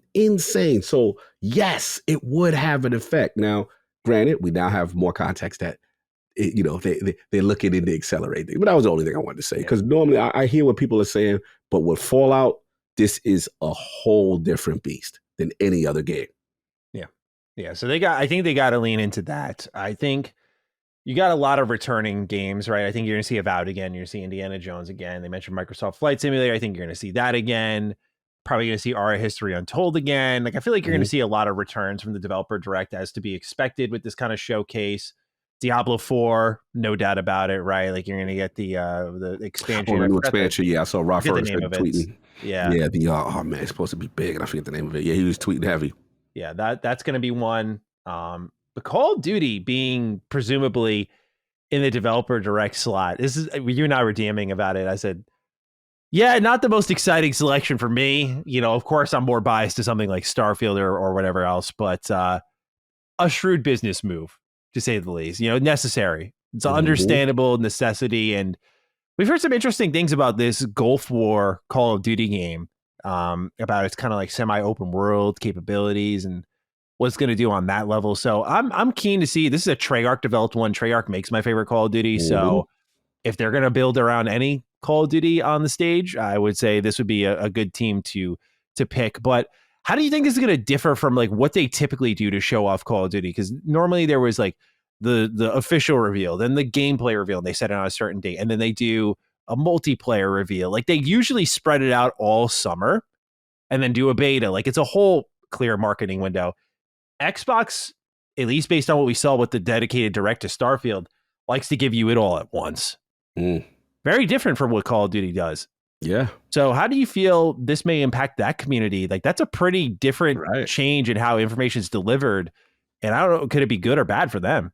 This is a big one, because how do you handle it, right? This is something that Activision has always done themselves. I have a little bit of excitement for it, because I know that community, when they're, see, we're out of the loop, you know what I'm saying? But that community, when there is an announcement of the new game of Call of Duty, and you have to watch it here at the Xbox Showcase, that's what this is for. But to your question, how do they handle it? I think you got to show campaign, because like you got to say for the hardcore people like us, we want to know what the narrative is. There is a contingent of us that want to, it does play a lot of, even though the numbers probably skew to all the multiplayer, but the hardcore gamer wants to know what that narrative is, what they do. I am curious though, maybe they don't do the multiplayer reveal here and they save that for later. Campaign. Could you see them doing that? Well, here's my caveat. Only if, knowing Call of Duty, they usually have like those other modes, right? Whether it be like zombies or potential, Warzone with the battle royale joint. Yeah. Again, I'm not enough in the know of Call of Duty and their rollouts. I would love to speak to some of my hardcores and to see what their mindset in the past. But this is a difference. This is a changing of the guard than waiting on the quote unquote Activision pipeline to do it. They are accelerating this up into the showcase for mass consumption. So this is a blow. There's a possibility maybe they do show a little, multiplayer. There's so many ways this could go, But for sure, I know, in my opinion, we're going to get that campaign. We're going to know what the story is, what's going on. It's just how extensive do they go in terms of all the other features that Call of Duty that we know to have has. Because I think, they have a good zombies mode. We know about Battle Royale. If there's any other things that they're doing in conjunction with this huge IP. Oh, this is the chance. Like Starfield, you had a headset, you had a controller. Like, I mean, this you're never gonna get any hotter than this. This might be the time to roll out that hardware that's in conjunction with Gulf War. I mean, I'm just saying, you want to have a little with Cerberus with the 3 heads and a specific color scheme. Now is the time to do it. So I think that also may come with it. That's my prediction. There's going to be some form of hardware. I hope it's the one I want, but some form of hardware accessories with this, just like Starfield. Remember, at the end, we watched a great reveal, and then, hey, everybody was like, bro, take my money right now. Starfield, bro. The headset. Did you hear the sound of it? Oh, dudes was on pre-order links while the show was going on. I seen it. I remember when Halo Infinite, dudes was going crazy. Oh, the Halo Infinite. There it is. Exclusive console. So, yeah, expect that. This is, again, not necessarily for us, all of us hardcore gamers, Maddie. We like, all right, Call of Duty, whatever. But this is the business move that I know Phil and company, this is what they've been waiting for. Yeah. They've been waiting to put this thing and say, and now after everything, did you love it? Great. In Game Pass right now. Look at all this stuff for you to buy. Oh, it's marketing 101. It's a layup. It's literally a layup. Let's see if they execute. What do you think about returning games from last year? I'm talking Fable. I'm talking South of Midnight. I feel you got to bring Fable back out, right? Like almost as I don't want to put it in a point of being in a low, like it's not in a point of it being an advantage, but a lot of people thought it wasn't gameplay, what they saw last year, which it was. They've proven it. It is gameplay. It just looked that good visually. We'll see how it all plays out, but it did look that good. So do you think they show up as sort of a like, put a release window on it, a date on it? Do you think that's the one thing I'm wondering is like last year we saw a lot of I mentioned the now, then, and in the future, and Fable could kind of fade between future and kind of near term of the pocket, depending on how we lay out our imaginary timelines. So I feel like Fable has to be close by for all these years. It's got to work and it's got to be a 2025 game, like a fall 2025 game. Do you wait? Hold off this year, no show, and then I feel like that's got to be your next double feature if we're going to create a pattern of this, right? Like I feel Fable's the obvious candidate for a double feature. Yeah, I think it's going to piss off a lot of Fable fans, but I don't think unless they're telling me it's ready and they got a date already at the top of January or the top of the first half of 2025, which I don't see. There's a part of me that feels like, that they take this. They've already showed it last year, right? So we have an idea of what it is. So to me, the next time we see you is when you're ready to drop. And I don't think it's this year. I just feel it'll get. The only reason why even if it showed great, it would get overshadowed is because if you show again, you've got to be ready to drop. Yeah, we've got to know when you're dropping. I don't think they're a 2024 game. So no, definitely not. Yeah. So to me, you save that. That's 2025. That's part of a, two-headed boss. Now, to me, to your major question is, okay, what else they got to show that we haven't seen before? To me, it's the ones that have been absent the longest, a.k.a. Perfect Dark, a.k.a. State of Decay 3. That's the other one, yeah. Those two, we need to know what you're doing. Yeah. Fable, we seeing good. Clockwork, Revolution, NXL, you're good. You know who could show up to the party? Hey, what's up? I'm Double Fine. Hello. Just want to know what's going on. You got some great talent there. That's the thing. Like they're in this weird spot. The more you talk about it, they have so many things that can show up. That is exactly what you put it as, which is like what's not going to be there. That's the thing, and this is the plethora of riches. So now it's like you could space out, like I said, Clockwork.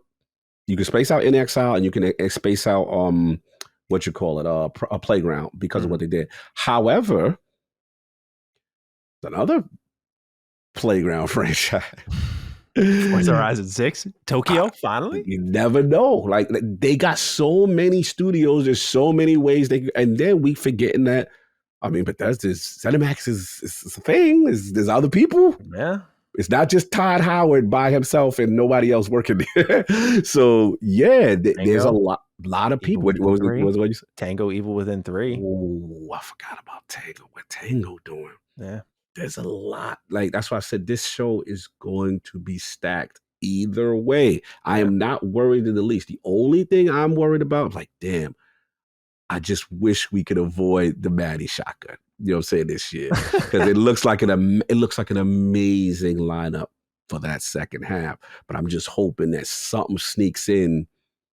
I'll surprise you. Yeah. I think it's going to be fine. Okay. Yeah. Wow. Okay. This hinges on a couple of things, but this is why I say I think it's going to be fine.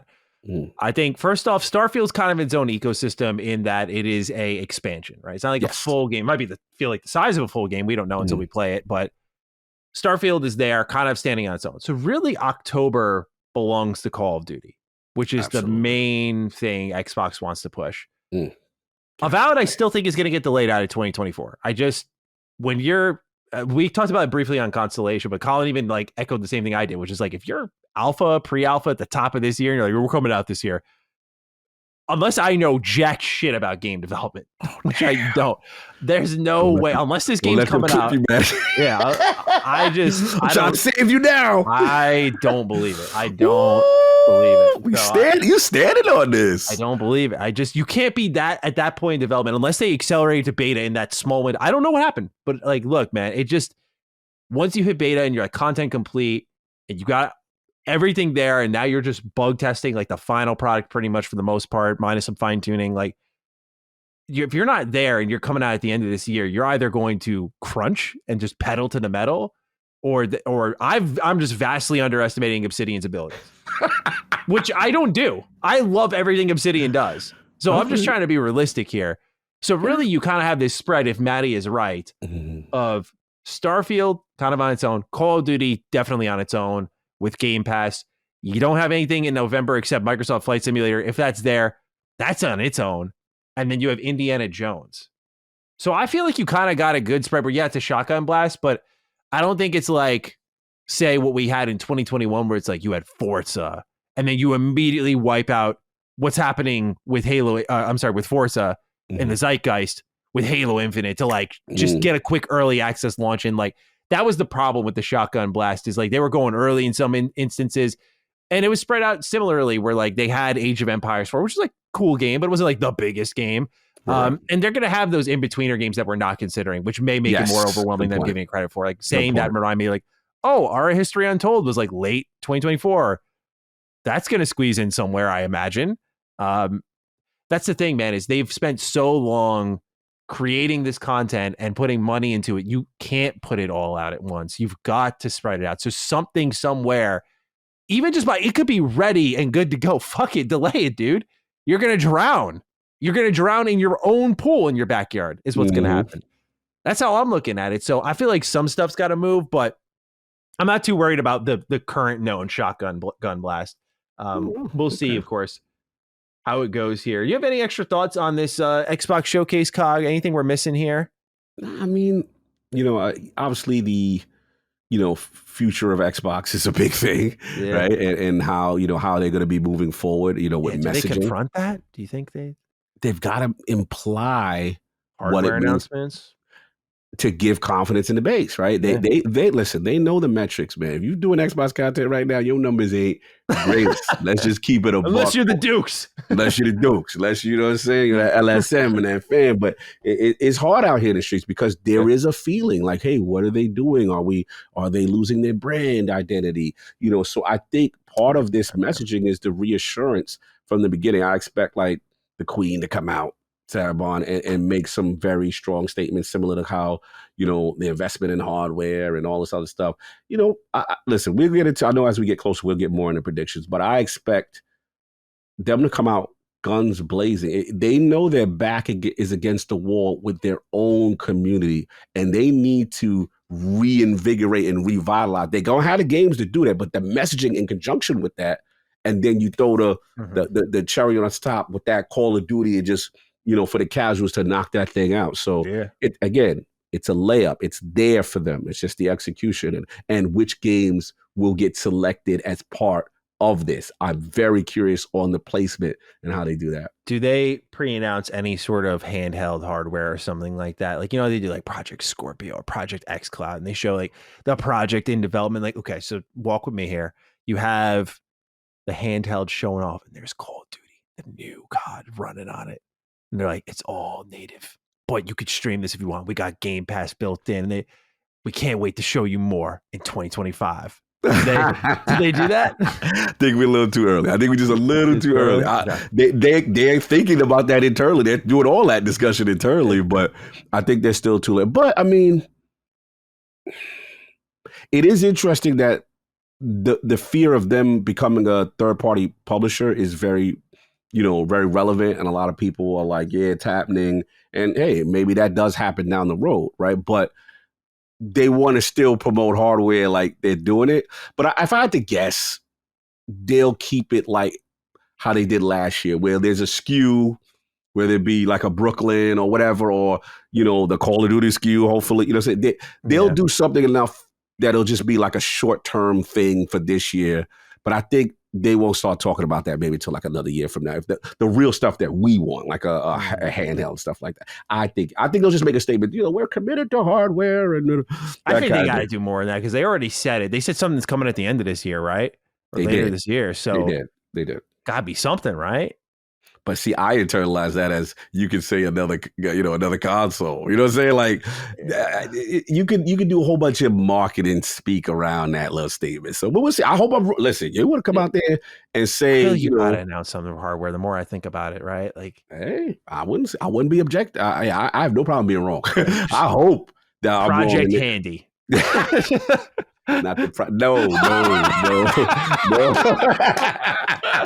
We gotta think about the marketing team. We gotta think about the country this is in.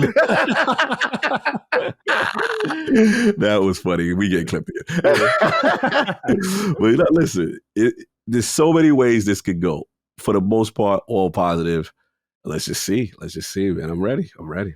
Yeah, I'm keen for this one. Naturally, we'll do our typical show that we always do, where we do predictions. We'll see if like Rand and Jez are interested. Yeah, we gotta get that out. But yeah, we'll do our prediction show the week before, as we always do, and have some fun with it. So keep an eye out, and naturally I'll bug Dustin and Ben to have us move our upload schedules around this. So no doubt, we'll plan ahead for that. All right.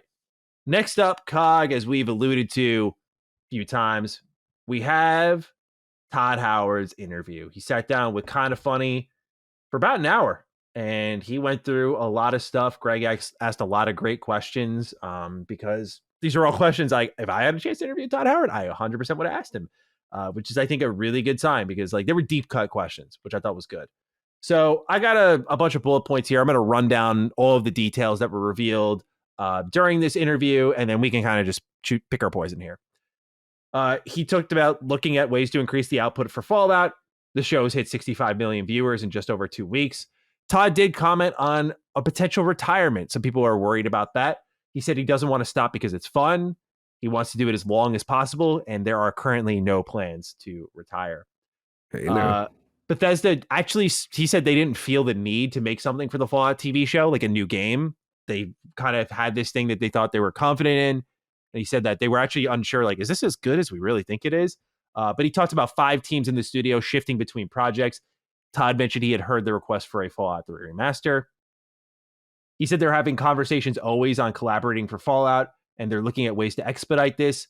He mentioned looking at the franchise. I can't reveal it now, but there's this kind of plan. He talked about mobile. He said mobile, 76, this thing, and another thing. His words, quote, this thing, quote, this other thing, quote, and looking to deliver those at a high quality level. So there are 2 things that you can infer from that statement that are coming from the Fallout franchise. How soon, we don't know. He talked about Obsidian Entertainment working on a Fallout game. He mentioned how much he loves Fergus Urquhart, who is the CEO for Obsidian. He can't speak right now to what they're doing with the franchise, but says that the show is leaning into New Vegas because of how much they do love it. and that he wants to maintain key events of that game. He discusses answers to potential endings for that game and prefers to avoid / refute any sort of tampering with the New Vegas content, specifically the endings. And then he also answered a question about Fallout being in other locations. He said the plan is predominantly to keep it in the United States and likes to leave a bit of a mystery, with his exact quote being, "The worst thing you could do for a mysterious land is answer the mystery." Talked a bit about Starfield's reception. Obviously, he teased the update that we just went into, so we're going to not get into those details again. But he did say that the team was over the moon when the game released with the data that was showing during its technical performance, like how was it faring on that level. They were really happy with that. He mentioned record players and obviously Game Pass being a big part of that. And then he said he's really happy with the critical reception, but does see the critical feedback. And he kind of cited the exploration in Starfield versus Fallout and Elder Scrolls, saying it's fair to say, but that he did defend that each of the franchises should be its own thing, which is actually a statement I disagreed with. But last thing was Fallout 76. He talked about cross-play / cross progression being investigated. He said that progression is more important to them than cross-play. He cites that there's a technical lift for doing cross-play since the game wasn't designed like that from the start, but they will be mindful of this progression, this cross-progression moving forward with other games, which is naturally the Xbox mantra. Not Skywalker has the right in, and I'll kick it to you, Cog. He says, "Dearest Dukes, all right, first of all, Greg Miller did a good job with that Todd Howard interview. Let's talk about it. More Starfield updates on the way, including mod support and shipbuilding updates. Sounds great to me. More topically, Todd is really skirting around the idea of a Fallout collaboration, isn't he? Quote, we look at what we're doing with the franchise. Do we still feel good about it? I can't reveal it now, but here is our runway for Fallout Season 2. Is happening. What are we doing on mobile? What are we doing in 76? What are we doing with this thing? And what are we doing with this other thing? And when are these landing?" End quote. In tandem with Jez Corden's comments that Xbox is looking to make a Fallout game before Fallout 5, I am starting to believe again. Cheers, and have a being an Elder Scrolls fan in 2024 kind of day. Aiden, thank you, Aiden, for writing in.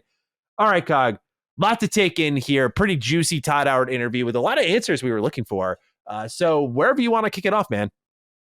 Always good to see God Howard outside. Yes, sir. Always good to see him. I thought Greg asked some really good questions. Man, where do I begin? Obviously with the movie stuff, I liked his, him commenting how it is to be on set, how surreal it is, to see the attention to detail with things like, you mentioned like the overseer's office and every individual node and pay, and then things to scale. And people were, "Hey, Todd, we're sorry. We couldn't get this exactly to scale. It's just okay." And he's like, "Man, this thing looks amazing." You know what I'm saying? So, but I loved his involvement. And it goes to show you when you care about the source material and you're on set. Okay, I'm not going to throw any slander there. But you know what I mean. You know what I'm saying? So, look, that's dope. Seeing it be as big as it is to non-Fallout fans, him mentioning that's dope. Them talking about Fallout. I'm just going to get right to it.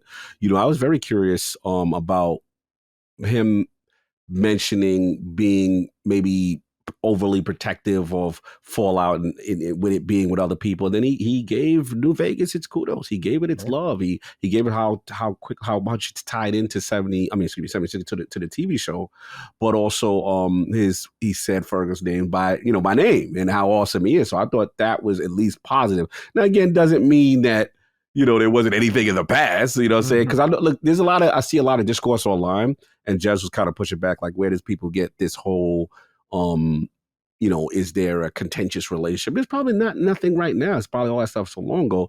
But we do know the conditions in which, New Vegas was made by Obsidian. And also at the time, Vegas is one of those things that aged like fine wine. Because at the time, it was a little contentious about. Yeah, it was considered Fallout 3 2.0. Yes, right? And then as time went on, now people are like, yo, we love it, or that we consider it the best Fallout game. But to hear him lean into that in conjunction and not throwing things off the table, I like this thing and another thing. Because one of those things is Fallout 5, in my opinion. Now, the other thing... he would just say that. That was the thing I was assuming, is that he would just say Fallout 5. That's a good point. You could be right there. I'm just being conservative with my prediction. You could be they could be two new things that are separate from Fallout 5. You could be very right. I just said, okay, you know what? I know for a fact one of them is, and one of them has to be something different or new. Yeah. The question is what? Do we jump outside of the genre? Do we do a spinoff? Is it a remaster? There's a bunch of possibilities. And look, I'm hoping for what I got out of this. The most powerful thing out of this is we realize we cannot go, 8 to 10 years, and whether we got to ramp up, with help to get this thing done. Like the recognition of the importance of this game not taking as long as they take in the past. He literally said, look, we got a quality bar and all that stuff, but at the same time, these games do take long, and maybe we have to figure out a way. And to, the way he said it, I got to sense that they understand the moment now. Like they're clear as day. So to me, those talks have happened. That's how I internalized it. Yeah, like they're already making the phone calls. Yeah. Those talks have already happened at this point of this interview. They understand what they're sitting on. And I'm just curious now, the execution. Is it Phil and, and Sarah and them and Matt Booty, they give him the resources to expand? Do they move things around? Is it the secret project? Maybe Fergus is working on something and they just been keeping it under wraps all this time. That to me was the biggest indicator, because like I said, this is something I've not seen in video games, where it's literally a cultural phenomenon right now with Fallout, and to have that. And I love that he talked about Starfield. And obviously we got the news today, reference to that. But this was big, man. When God Howard's outside, it's a big deal. And obviously he talked about 76 and, all the record players and stuff that they're seeing there. So this was a good interview. I got a lot out of it. And I anticipate that we're gonna get some Fallout news, is what I anticipate. Yeah, absolutely. It's so funny. I made a video on this subject, on how it was clearly a massive deal for Fallout, what Todd had said here. And there were some people in general, I saw on like Twitter and some of the comments and stuff, there was like, there's no update for Fallout. Like, this isn't a big deal at all. I'm like, are you serious? Do you realize, like, for those who don't get it, do you realize, use me as the perfect example, by the way, if you've listened to me at all, do you realize how long people have just said, like, you need to start spreading the wealth of Fallout? You need to. And there was this, I don't know if it was friction or stubbornness or not caring or not thinking it was as big as it actually was, or whatever it may be. Like, if Fallout goes wrong for us, it's more hurtful than helpful. Like, they looked at 76. I don't know what rationale was used, but do you realize how long this war has gone on for? To see the man who calls those shots bend the knee and go that we are looking for ways to increase our output for Fallout. Do you understand how significant that is? Not just for gaming, but also for those of you who only care about one ecosystem, for Xbox, because you can get all that in Game Pass. So I think this is a massive deal. It's necessary, and it puts it in a spot where I hope they treat it with care. Like, I don't want them to go full Halo. And by that, I mean full Halo as in like 20 books, a bunch of games, shows because of show's sake. Like, treat it with the reverence it's deserved, that it's been earned, right? Like, it is celebrated and loved for a very specific reason. It's because when it comes around outside of 76 at launch, it's typically very good. It's very thought-provoking. It's fun. It checks one of these boxes for a variety of people, or all of them. So I hope that they don't just pump this thing and milk it dry. And they're like, see, you wanted more Fallout. I think if you're going to do the easy projects, let them be the remasters. Fallout 3 New Vegas, easy picks, but go back to Fallout 1 and 2. Like, give them that brush up to make them legit playable in 2024 or 5 or 6, whenever they come out, because those are games that, like, I love as a hardcore Fallout fan, and many hardcore Fallout fans love. And it's not that they're impossible to love, they're difficult to love, though, man. You got a pixel hunt in a lot of these games.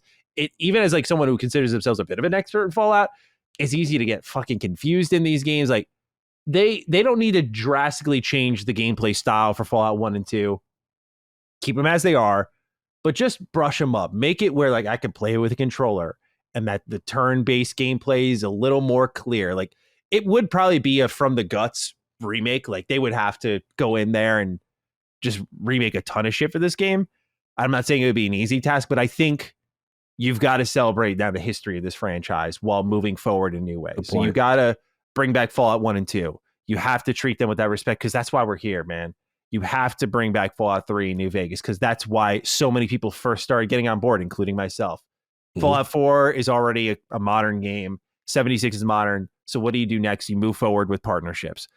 I've always had I showed it to Locke. I have a spin-off game in mind for Fallout. Like, there are ways that you can get creative with little games in Fallout that I'm just like, look, man, like they gotta start taking some of these ideas. But also there are big games. There's your Fallout City games like New Vegas. I think not that we have to hand this out to a million developers, but I think you need to find a partner studio that you can trust with Fallout and start giving them the keys to the castle for your alternating games. So instead of every like 5 to 10 years, we get something like every 4 years or so. Like this, I think this series cannot just be on a cycle where it goes, as you've mentioned, Cog, like a full generation with nothing to it. It's just unacceptable. It's too big. It's too much money if you're a business. It's just too good to be put down for that long. It really is. And Elder Scrolls doubly so, by the way. I don't want to leave you all out of this. Elder Scrolls doubly so. No doubt that conversation will pick up big time because now that Fallout's getting that love, Elder Scrolls fans are going to be like, fucking really, dude? Like, Elder Scrolls is your baby. But that's the thing, man. That's the problem with buying Fallout versus making Elder Scrolls. Elder Scrolls is only going to be Bethesda unless it's like your fucking Elder Scrolls Legends spin-off. Elder Scrolls Online is phenomenal. I'm not acting like it's a substitute to 6, but it's phenomenal, and I get why Bethesda trusted ZeniMax Online, but ZeniMax is apparently moving on to, like, not from the game, but they're moving to another project soon. So, I mean, there's not many hands that Bethesda will give Elder Scrolls over to. They got Arena and they got that other Castles game. Like, there's nothing, none of the spin-offs for Elder Scrolls have been of any consequence. And it's just, the reality is that I think people are having trouble accepting with this. And I don't say this from a fanship point of view. I love Elder Scrolls. It's just not as dense and interesting of a world to explore in spin-offs in unique ways. Like, it's not that you can't, but like Elder Scrolls is the all-encompassing like fantasy experience of like, I got to be an assassin, a warrior, a mage, all these different characters are tied to all these factions. Like, you can't just go and make a stealth-only Dark Brotherhood video game for Elder Scrolls. It'd be cool and it's exciting on paper, but it just wouldn't pan out as well as like, oh, I can get the Fallout experience, which a lot of that is dictated by setting and feel in a different city now. Like, part of the fun of Fallout is exploring that world further. Not that that isn't a thing in Elder Scrolls, but there's a connection because it's the world we live in. Yes. So I think it just goes a longer way. Not to turn that into a whole Elder Scrolls 6 tangent, but that's why I think you're going to get a lot more Fallout and a lot less Elder Scrolls. Otherwise, though, interesting to hear his reception to Starfield's release. Yes. Because he mentioned, I'm curious what you thought of him saying that each franchise needs to be its own thing, because I don't think that's a fair statement to make at all. Because break it down. When you look at Starfield, it shares so many elements with Elder Scrolls and Fallout, just like Fallout started to share elements with Elder Scrolls. Like, they have the same exploration, right? They have the same 1, 2, 3. Like, they have the same design structure. Just, I think one of the main differences is the lore and the guns, like those sorts of things. The magic's not there in Fallout, literally. But then Starfield comes along, and it's got a similar 1, 2, 3 when you're on your feet. But the main difference being, like, it's still got settlement building. Like, it's got these shared elements. So why is it all of a sudden that when people are complaining about the exploration, your response is, well, they need to be different? It's like, but you had no problem sharing Fallout and Elder Scrolls elements, and now you're sharing Starfield elements with Fallout and Elder Scrolls. So why is it all of a sudden that they have to be different, right? Like, people love your games for the feel and the approach you bring and the design philosophies, and you left those behind. That's the complaint. It's not that it's different, it's design. And I took pretty big issue with what he said here, because I was just like, that's not understanding what the problem is, which is not Starfield's different. Oh, this sucks. It's being complained about because you still had no problem copying the design philosophies of your past games, but you did the very core ones wrong. And that's what people are upset about. And I feel like he kind of didn't get that. So I'm curious if you made anything of this comment from him. It is interesting. I didn't look as deep into as you, but I can understand your sentiment, because you're like, look, this one was not still, the critic list was the Metacritic, and then it was 82, 83, whatever it was, right? Yeah. So like, this wasn't the critically acclaimed home run that, they may have thought they were going to get internally at the studio, right? So why is that? And then for people who I felt were genuine, there were a lot of people who were like, look, comparatively to their other games, this didn't reach that standard, right? Mm-hmm. And I don't know, maybe it's a defense mechanism, that it's like, hey, we came in with this hardline vision. Starfield had to be distinct. But to your point, there has been, cases in the past where this one's borrowed from that one. Or what was the example I forgot you gave? But yeah, I guess I didn't look it too deep because this is just part of me is just like, he's supposed to stay there. Like he's supposed to say, like, we want to keep this vision, each one is its unique flavor. Like these game development, these guys are like artists to me. You know what I mean? So it's just like, obviously we're going to consider Skyrim as like the Mona Lisa or whatever, right? You know what I'm saying? So it's like, you made all these great paintings, all this great stuff, but this one, although it's good, it's not receiving that great Michael Jackson Thriller energy. That's what I always say. Like, it's not that type of world breaker. So I think maybe that's a little defense. And I think the way I internalized it is you're going to see because here's the thing. He still took the feedback because look at everything in the update. A lot of the update is course correction stuff for stuff that mimicked other games sometimes. You know what I mean? So that's how I internalize it. He's going to speak with the updates and stuff, but I understand where you're going though. I trust me. I'm not pushing back at all. I understand I understand where you're coming from in that respect. So yeah, that's how I look at it. Otherwise, I love to hear the 76 is looking into cross progression. I have like a way higher level save on my PlayStation 4. It's just sitting there. And it's like, dude, I just want to like take that over my PC. That's all I want. So that was good to hear as well. I forgot about that part. That was a huge part for 76 because that was the thing to my surprise when I started playing it recently. Like, man, no cross save, no cross play. And from a technical standpoint, I get it. If I had to rank, I'm ranking exactly like Todd. Progression first.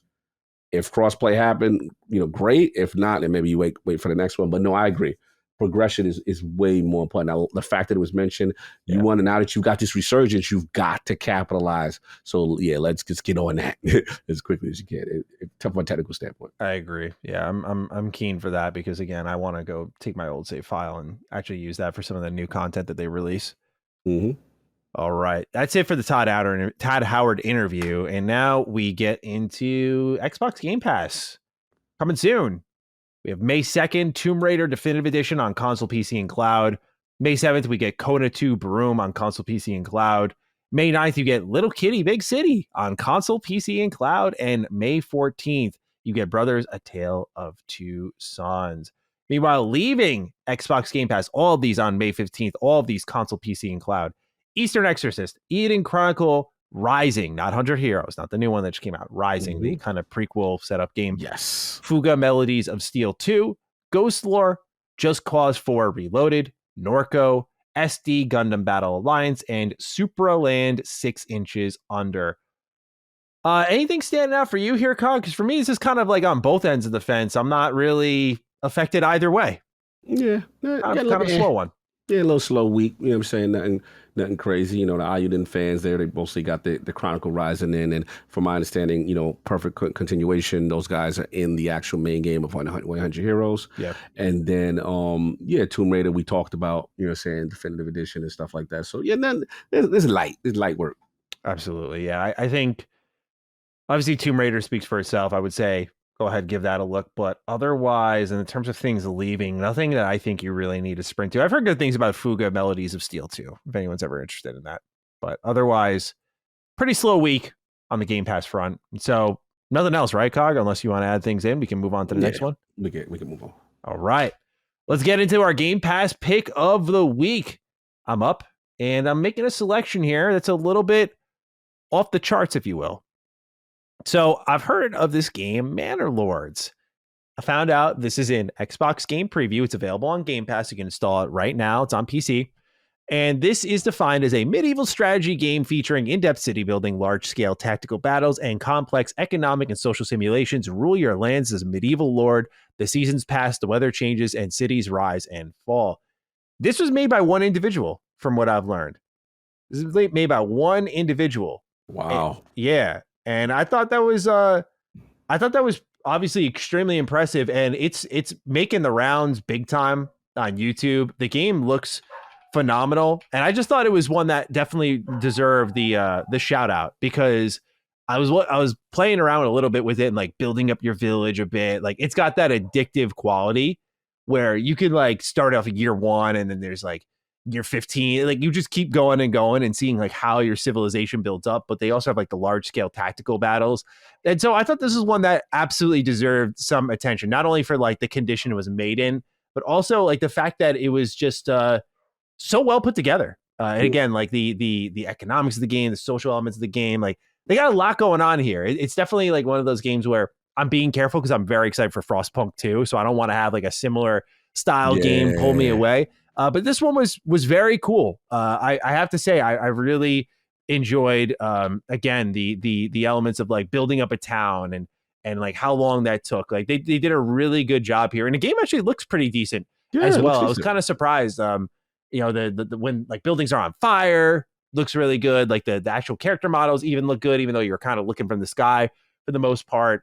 It's a really interesting game, man. It is, and I recommend if you're on PC Game Pass, please give it a look. It is, I think, kind of overlooked. I think, unfortunately, I'm looking right now real quick, and there are very few achievements, so you'll have to, you have to live with that one. The big chunk ones, 100 gamer score, 11 achievements. Oh, that's the ones to go to. Yeah. Like, survive your first year, defeat this person, get a small town settlement level without hunting or gathering berries. That sort of thing. It's like your 100 gamer score central. Put a couple hours and get yourself 300 gamer score. You can have fun that way too if you want to. But that is my Game Pass pick of the week, Banner Lords. No, good pick. Very, very lordly. I'm feeling the energy. I'm feeling the backdrop. Yeah, it looks good. It looks really good for this engine and this playstyle of turn-based and real-time strategy. Yeah, it's really cool. Mm-hmm. All right. Dealing with game criticism. How do we do it? It's time for our final questions of the show. The Uncharted Wolf writes in, "What's up, Dukes? How do you guys deal with criticism of games that are important to you?" Or sorry, he says extremely important to you. I know you hear a lot of it with Maddie being a massive Bethesda fan and Cog being a Destiny super fan. I know that these are just games and we shouldn't get too hung up on it, but it sometimes sucks to hear something that had a major influence on your life be constantly ridiculed for unfair reasons. Do you seek out a dialogue or just tune it out and allow yourself to love these games unconditionally? Much love to you guys and keep being awesome. I guess I kind of showed my hand at the top of the show talking about Bethesda. I mean, it at times, like, I keep quiet because, like, look, I know when I popped off when I was like 18 and people try to put me in my place and they're like, yo, you're like way too much of a fanboy. I developed some rationality and I see people are still acting out like idiots. And it's like, at a certain point, what am I going to let people take my joy away? So I think there's a level of you can love something and be defensive of it. And maybe people think that defense equals fanboyism every single time. Like, you cannot defend something and just not be rational about it. Like, heaven forbid you go against the groupthink opinion here, which in my case is like every Bethesda game's fucking broken to shit. It's like, no, I don't think it is, and I don't see it is, and I've never experienced it is. And so I just tell it as it is. And I've just developed I don't want to be coarse or abrasive. Like, that's not my personality. I find myself easy to get along with, and I don't think anyone's really suggested to me otherwise. But I definitely on YouTube have a very take it or leave it approach. Like, if you get this upset about it, you start clipping me and shit, like, dude, that says way more about you than me. And that's all that needs to be said. And so I've just kind of made my bed. I lie in it. It doesn't mean I'm going to pop off with out of pocket takes constantly and try to grift and get people riled up. But I've just realized that, like, I grew up through YouTube, right? So, like, there were times, like, when I was very young, I would, like, hope that people would like what I say, and I get upset when they don't.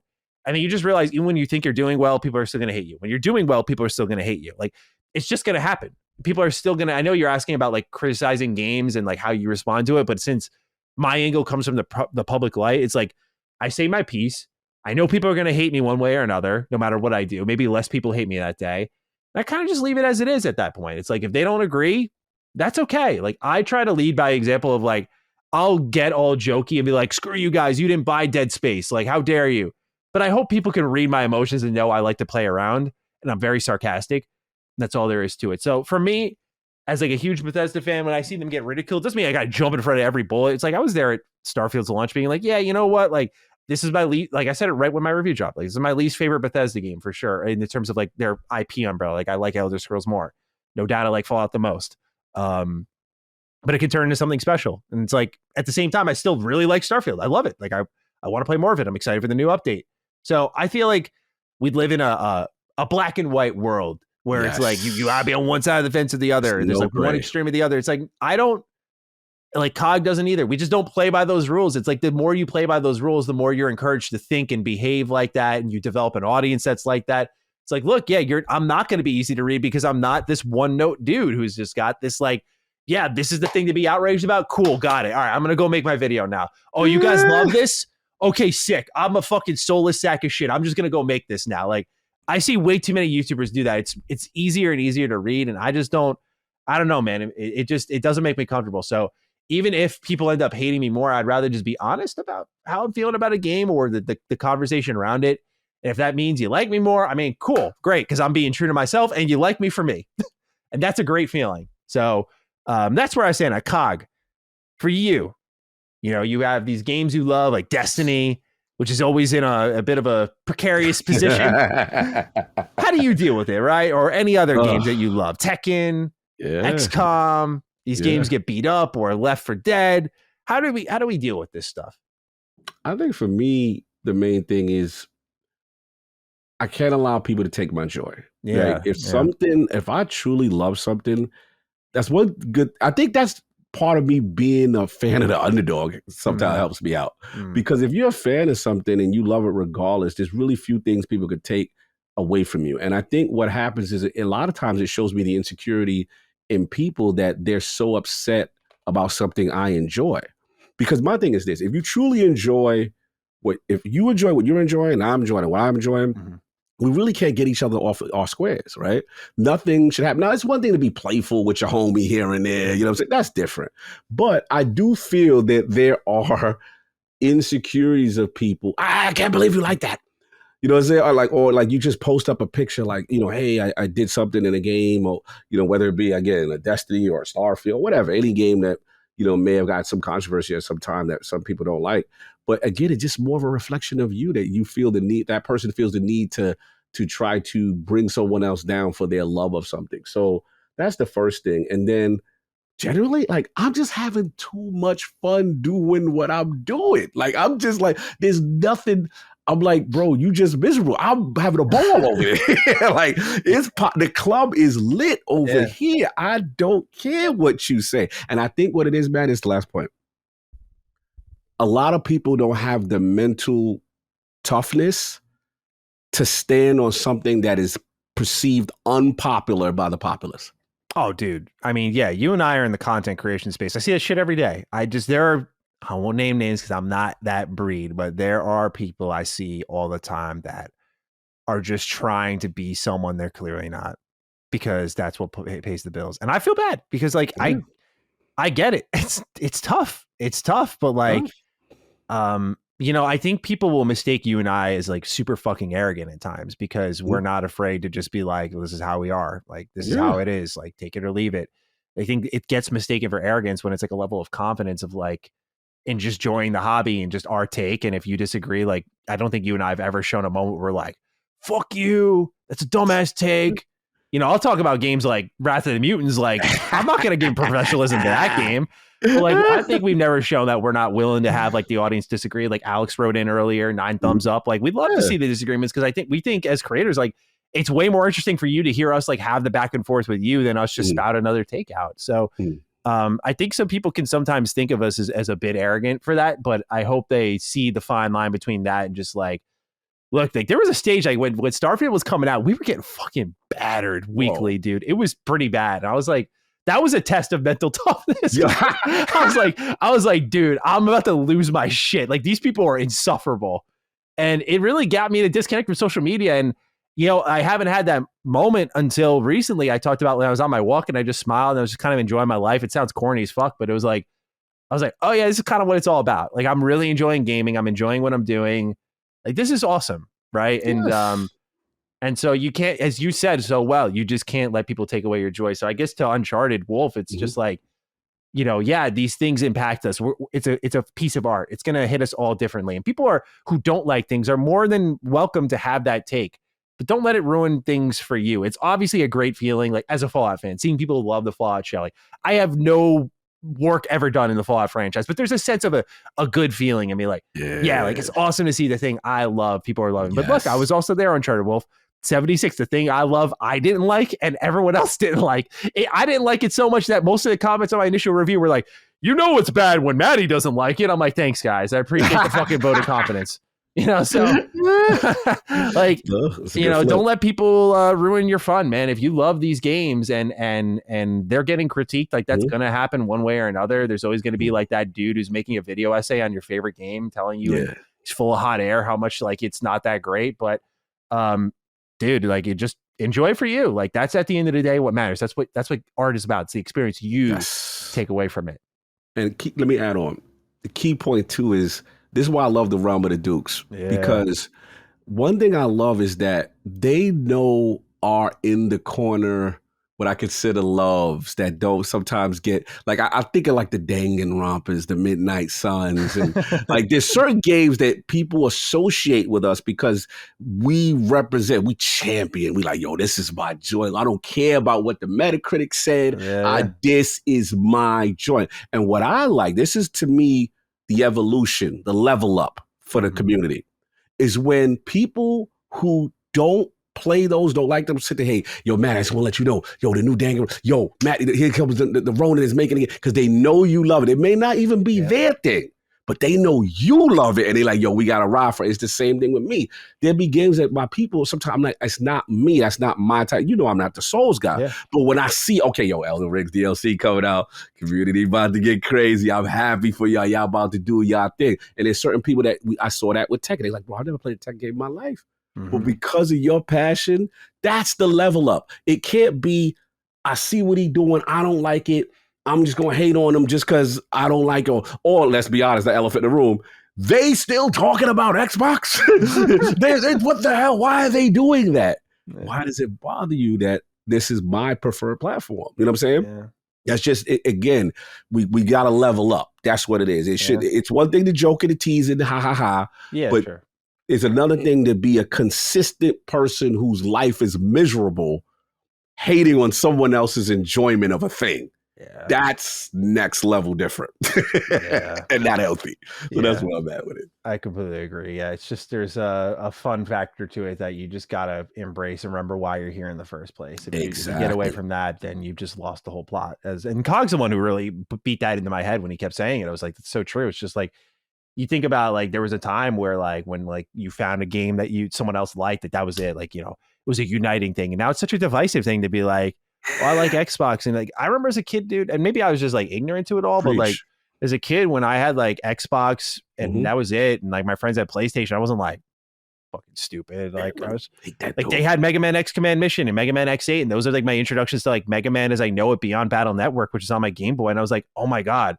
Like these games are amazing. I have to get a PS2. Like nowadays, people fold their arms, get pissed on Twitter. They're like, fuck that. Come over here.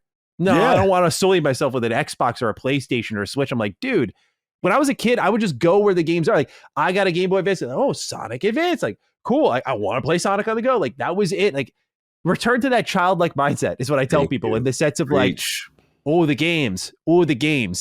The platforms are just a byproduct of that. Obviously, there's an expense to get in there, but like the platforms just, you know what I mean? Like they kind of, I won't say they don't matter, but like they do because they can provide exclusives. But like but like we're here for the games, right? So I feel like if you just go back to that childlike mindset of like, oh, that looks cool, I want to play that. Like I gotta interrupt you because you are fine. Like that's what I'm like, dude. I got some people who are legit depressed right now, and I'm like, wait a minute, you worry about the financials of a company? Wait, I thought you meant just in general. No, I'd be like legit depressed about the state of Xboxes. And I'm like, all right, bro, like really? Like if you care about games, you have nothing to be depressed about. Say when we talked about the console, there's a ton of stuff to play it and enjoy it and engulf yourself with, right? And that's why it's weird to me. That's why people have lost sight of the mission. And another point, damn, I had to throw it right there, where just like, besides that, like you said, you talk about getting back to the fun. Oh, I remember what my point was. In terms of identity, the reason why I think it happens too, where people will push back, is because I think what it is people want you, they want to connect with you. They want you to like what they like. They're like, oh no, I found out Maddie doesn't like Phoenix Ace Attorney. Oh no, but I liked it. I want him to like that with me. Now I hate him. Yeah. That's what it's this gang acceptance. And if you're not part of the hive mind, and then it's like, I hate him now. Yeah. He should have been one of us.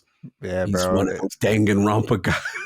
Yeah, it's weird because you know what I was thinking about is like there's kind of, I think of like a sports analogy, right? So I was thinking about Todd Howard talking about retirement. And that conversation got spurred on from concern, like, oh man, is he retiring? Like he makes such good stuff. It was like, get him the fuck out. And you know what I think about is sports, right? You and I both love sports. And I think about like, are people rushing Mike Trout out the door? Are people rushing like these LeBron James? Like, do you want his career over? No, like there are people who like, yeah, if you play against something like a rival league or things they do offline that annoy you, but like these are extremely talented people that you want to see have a full career because once it's all over, you're not going to see another one like them. Right? Exactly. Good point. And this is the only entertainment space where people are like, man, fuck that guy. He works with Xbox or whatever. It's like, get him out. Like, even if you don't like Bethesda games, you think they're overrated. The idea that people were like trying to hustle this dude's retirement. Yeah. Blew my mind. I was like, because I just made that connection the other night. I think I was like, Mike Trout, something happened. I think he had to get knee surgery. And people were worried like that's the end of his career. And a lot of comments were like, man, that's like, you hate to see it. Like he is so talented, like potential GOAT conversation. If he like won some championships or something, like, you know, just really sad, but all baseball kind of surrounding this guy. But like with video games, it would be a totally different, like, yeah, fucking overrated, made mid games anyway. Like it's a way I thought of you because you always say like, you got to respect your legends. And it's not just Todd, but like, and I get it. Cause like I've talked my shit about Hideo Kojima. I'm like, this dude's pretentious, but I'm not asking this guy to retire because I know people love his stuff. And there'll be a time that there's not games like a Hideo Kojima game. I don't think people realize like the fragility of a particular creator. And like when that's gone, I think we're in this moment where we don't know what life is like without that. Absolutely. And I hate to double that. It's going to come off really fanboy, but I got to be real. This is why when we had a conversation with Colin, he was like, I don't understand this thing about the Xbox community with certain executives, or let's say Phil or whatever. People understand what it was in a Don Matrick era and certain things, and they have an appreciation. At least you are attempting to save the brand in some way. Maybe your execution is not perfect on every single level, but it's just that. So all I'm saying is, what's that expression? You know, what is it? You get what you wish for. You don't, well, you know the expression. Yeah. That's all I tell people. And when especially game creators, the people who make the games people love, trust me, it's different when they're not there anymore. It's different. And I feel it. As a person who wasn't a Dragon Ball Z guy, that you remember Akira Toriyama, I saw it, man. I'm looking at that game. I'm like, man, Sandland, wow. I see the influence, the art style, the machinery, the versatility in the art. And bro, I see it. Like, we gotta respect legends and creators, and we got to, bro. Yeah, that's all we got. Like, it may not be your cup of tea for everything they do, but to make these definitive statements and all this, dudes got to get it. And I'm not with that. I've never been on that type of time. Yeah, absolutely. So thank you for writing in, Uncharted Wolf. We really appreciate you. Hopefully people took something away from that. But we had a couple other questions, but I think we're running out of time here. So we'll hit these another day. But we thank everyone for writing in and being a part of our show. Cog, we're at the end of it now. We pick a hashtag out. Ooh. What are we thinking here? I mean, Todd dominated a lot. He was outside a lot. You know, he was out there with the big interview, and then we had the Starfield update, which was huge, big stuff. I feel like definitely Bethesda dominated this with all the things that they do. So we just got to figure out how we gonna flip it if we give it a Todd showcase. You know, we got the showcase. Another one, Showcase DD. That's another one. If you definitely done Showcase. We may have done Showcase DD before, probably. We could do like Redemption. I don't know. Like, it feels like a Redemption arc. Could be. Yeah. Could be. Maybe that's a little getting ahead of ourselves. We got let's wait. Let's wait till they prove it. Yeah. And then we do Redemption. Yeah, so let's look for the spicy one too soon here. Yeah. Even though that's nice. Keep that in the tuck. I like Redemption. If they land the plane, woo. keep that. We could do Cerberus DD. I don't think that's a bad one, right? Yeah, I mean that's all. Yeah, the card. Yeah. Cerberus. Yeah, showcase. That's on brand. We rarely give card any love. Yeah, we'll give card a little love for this hashtag. So got this deep, ladies and gentlemen. Use the hashtag CerberusDD. You can use it in the comments down below, or you can go to Twitter. I'm at G27status. Cog is at Lord Cognito. You can find us there. Again, hashtag CerberusDD. Let us know your thoughts on the episode. Cog, any closing thoughts as we get on out of here? No, big one, man. Big show. Lots to talk about, man. We had a lot of news today. Like, it was one of those rare ones where we're like, all right. I'm not rare ones, but it's like back in pocket with Xbox always, doing something. So, yeah, we had a couple slow ones we would do. Yes. But, another one in the round with the Dukes. Good stuff. Absolutely. Thank you, everyone, for tuning in. We hope you enjoyed, and we'll catch you next week for episode 175 of Defining Duke and Xbox Podcast. Have an okay day, and peace out. Defining Duke, an Xbox Podcast, is a product and trademark of Last Stand Media and Collins Last Stand LLC, and is recorded from the United States of America. The show is conceived by Matthew Mr. Matty Plays Schroeder and me, Colin Moriarty, and is written and produced by Matthew Schroeder. Matty's co-host is Barry Lord Cognito Eversley. Defining Duke's executive producer is Dustin Furman, and the show is edited by associate producer Ben Smith. All of Last Stand's theme music is by Ramon Narvaez. As you know, all of Last Stand Media's shows, including Defining Duke, are fan-funded on Patreon at patreon.com/laststandmedia. The following names are at the producer support level on Patreon, and we're thankful for your kindness and generosity.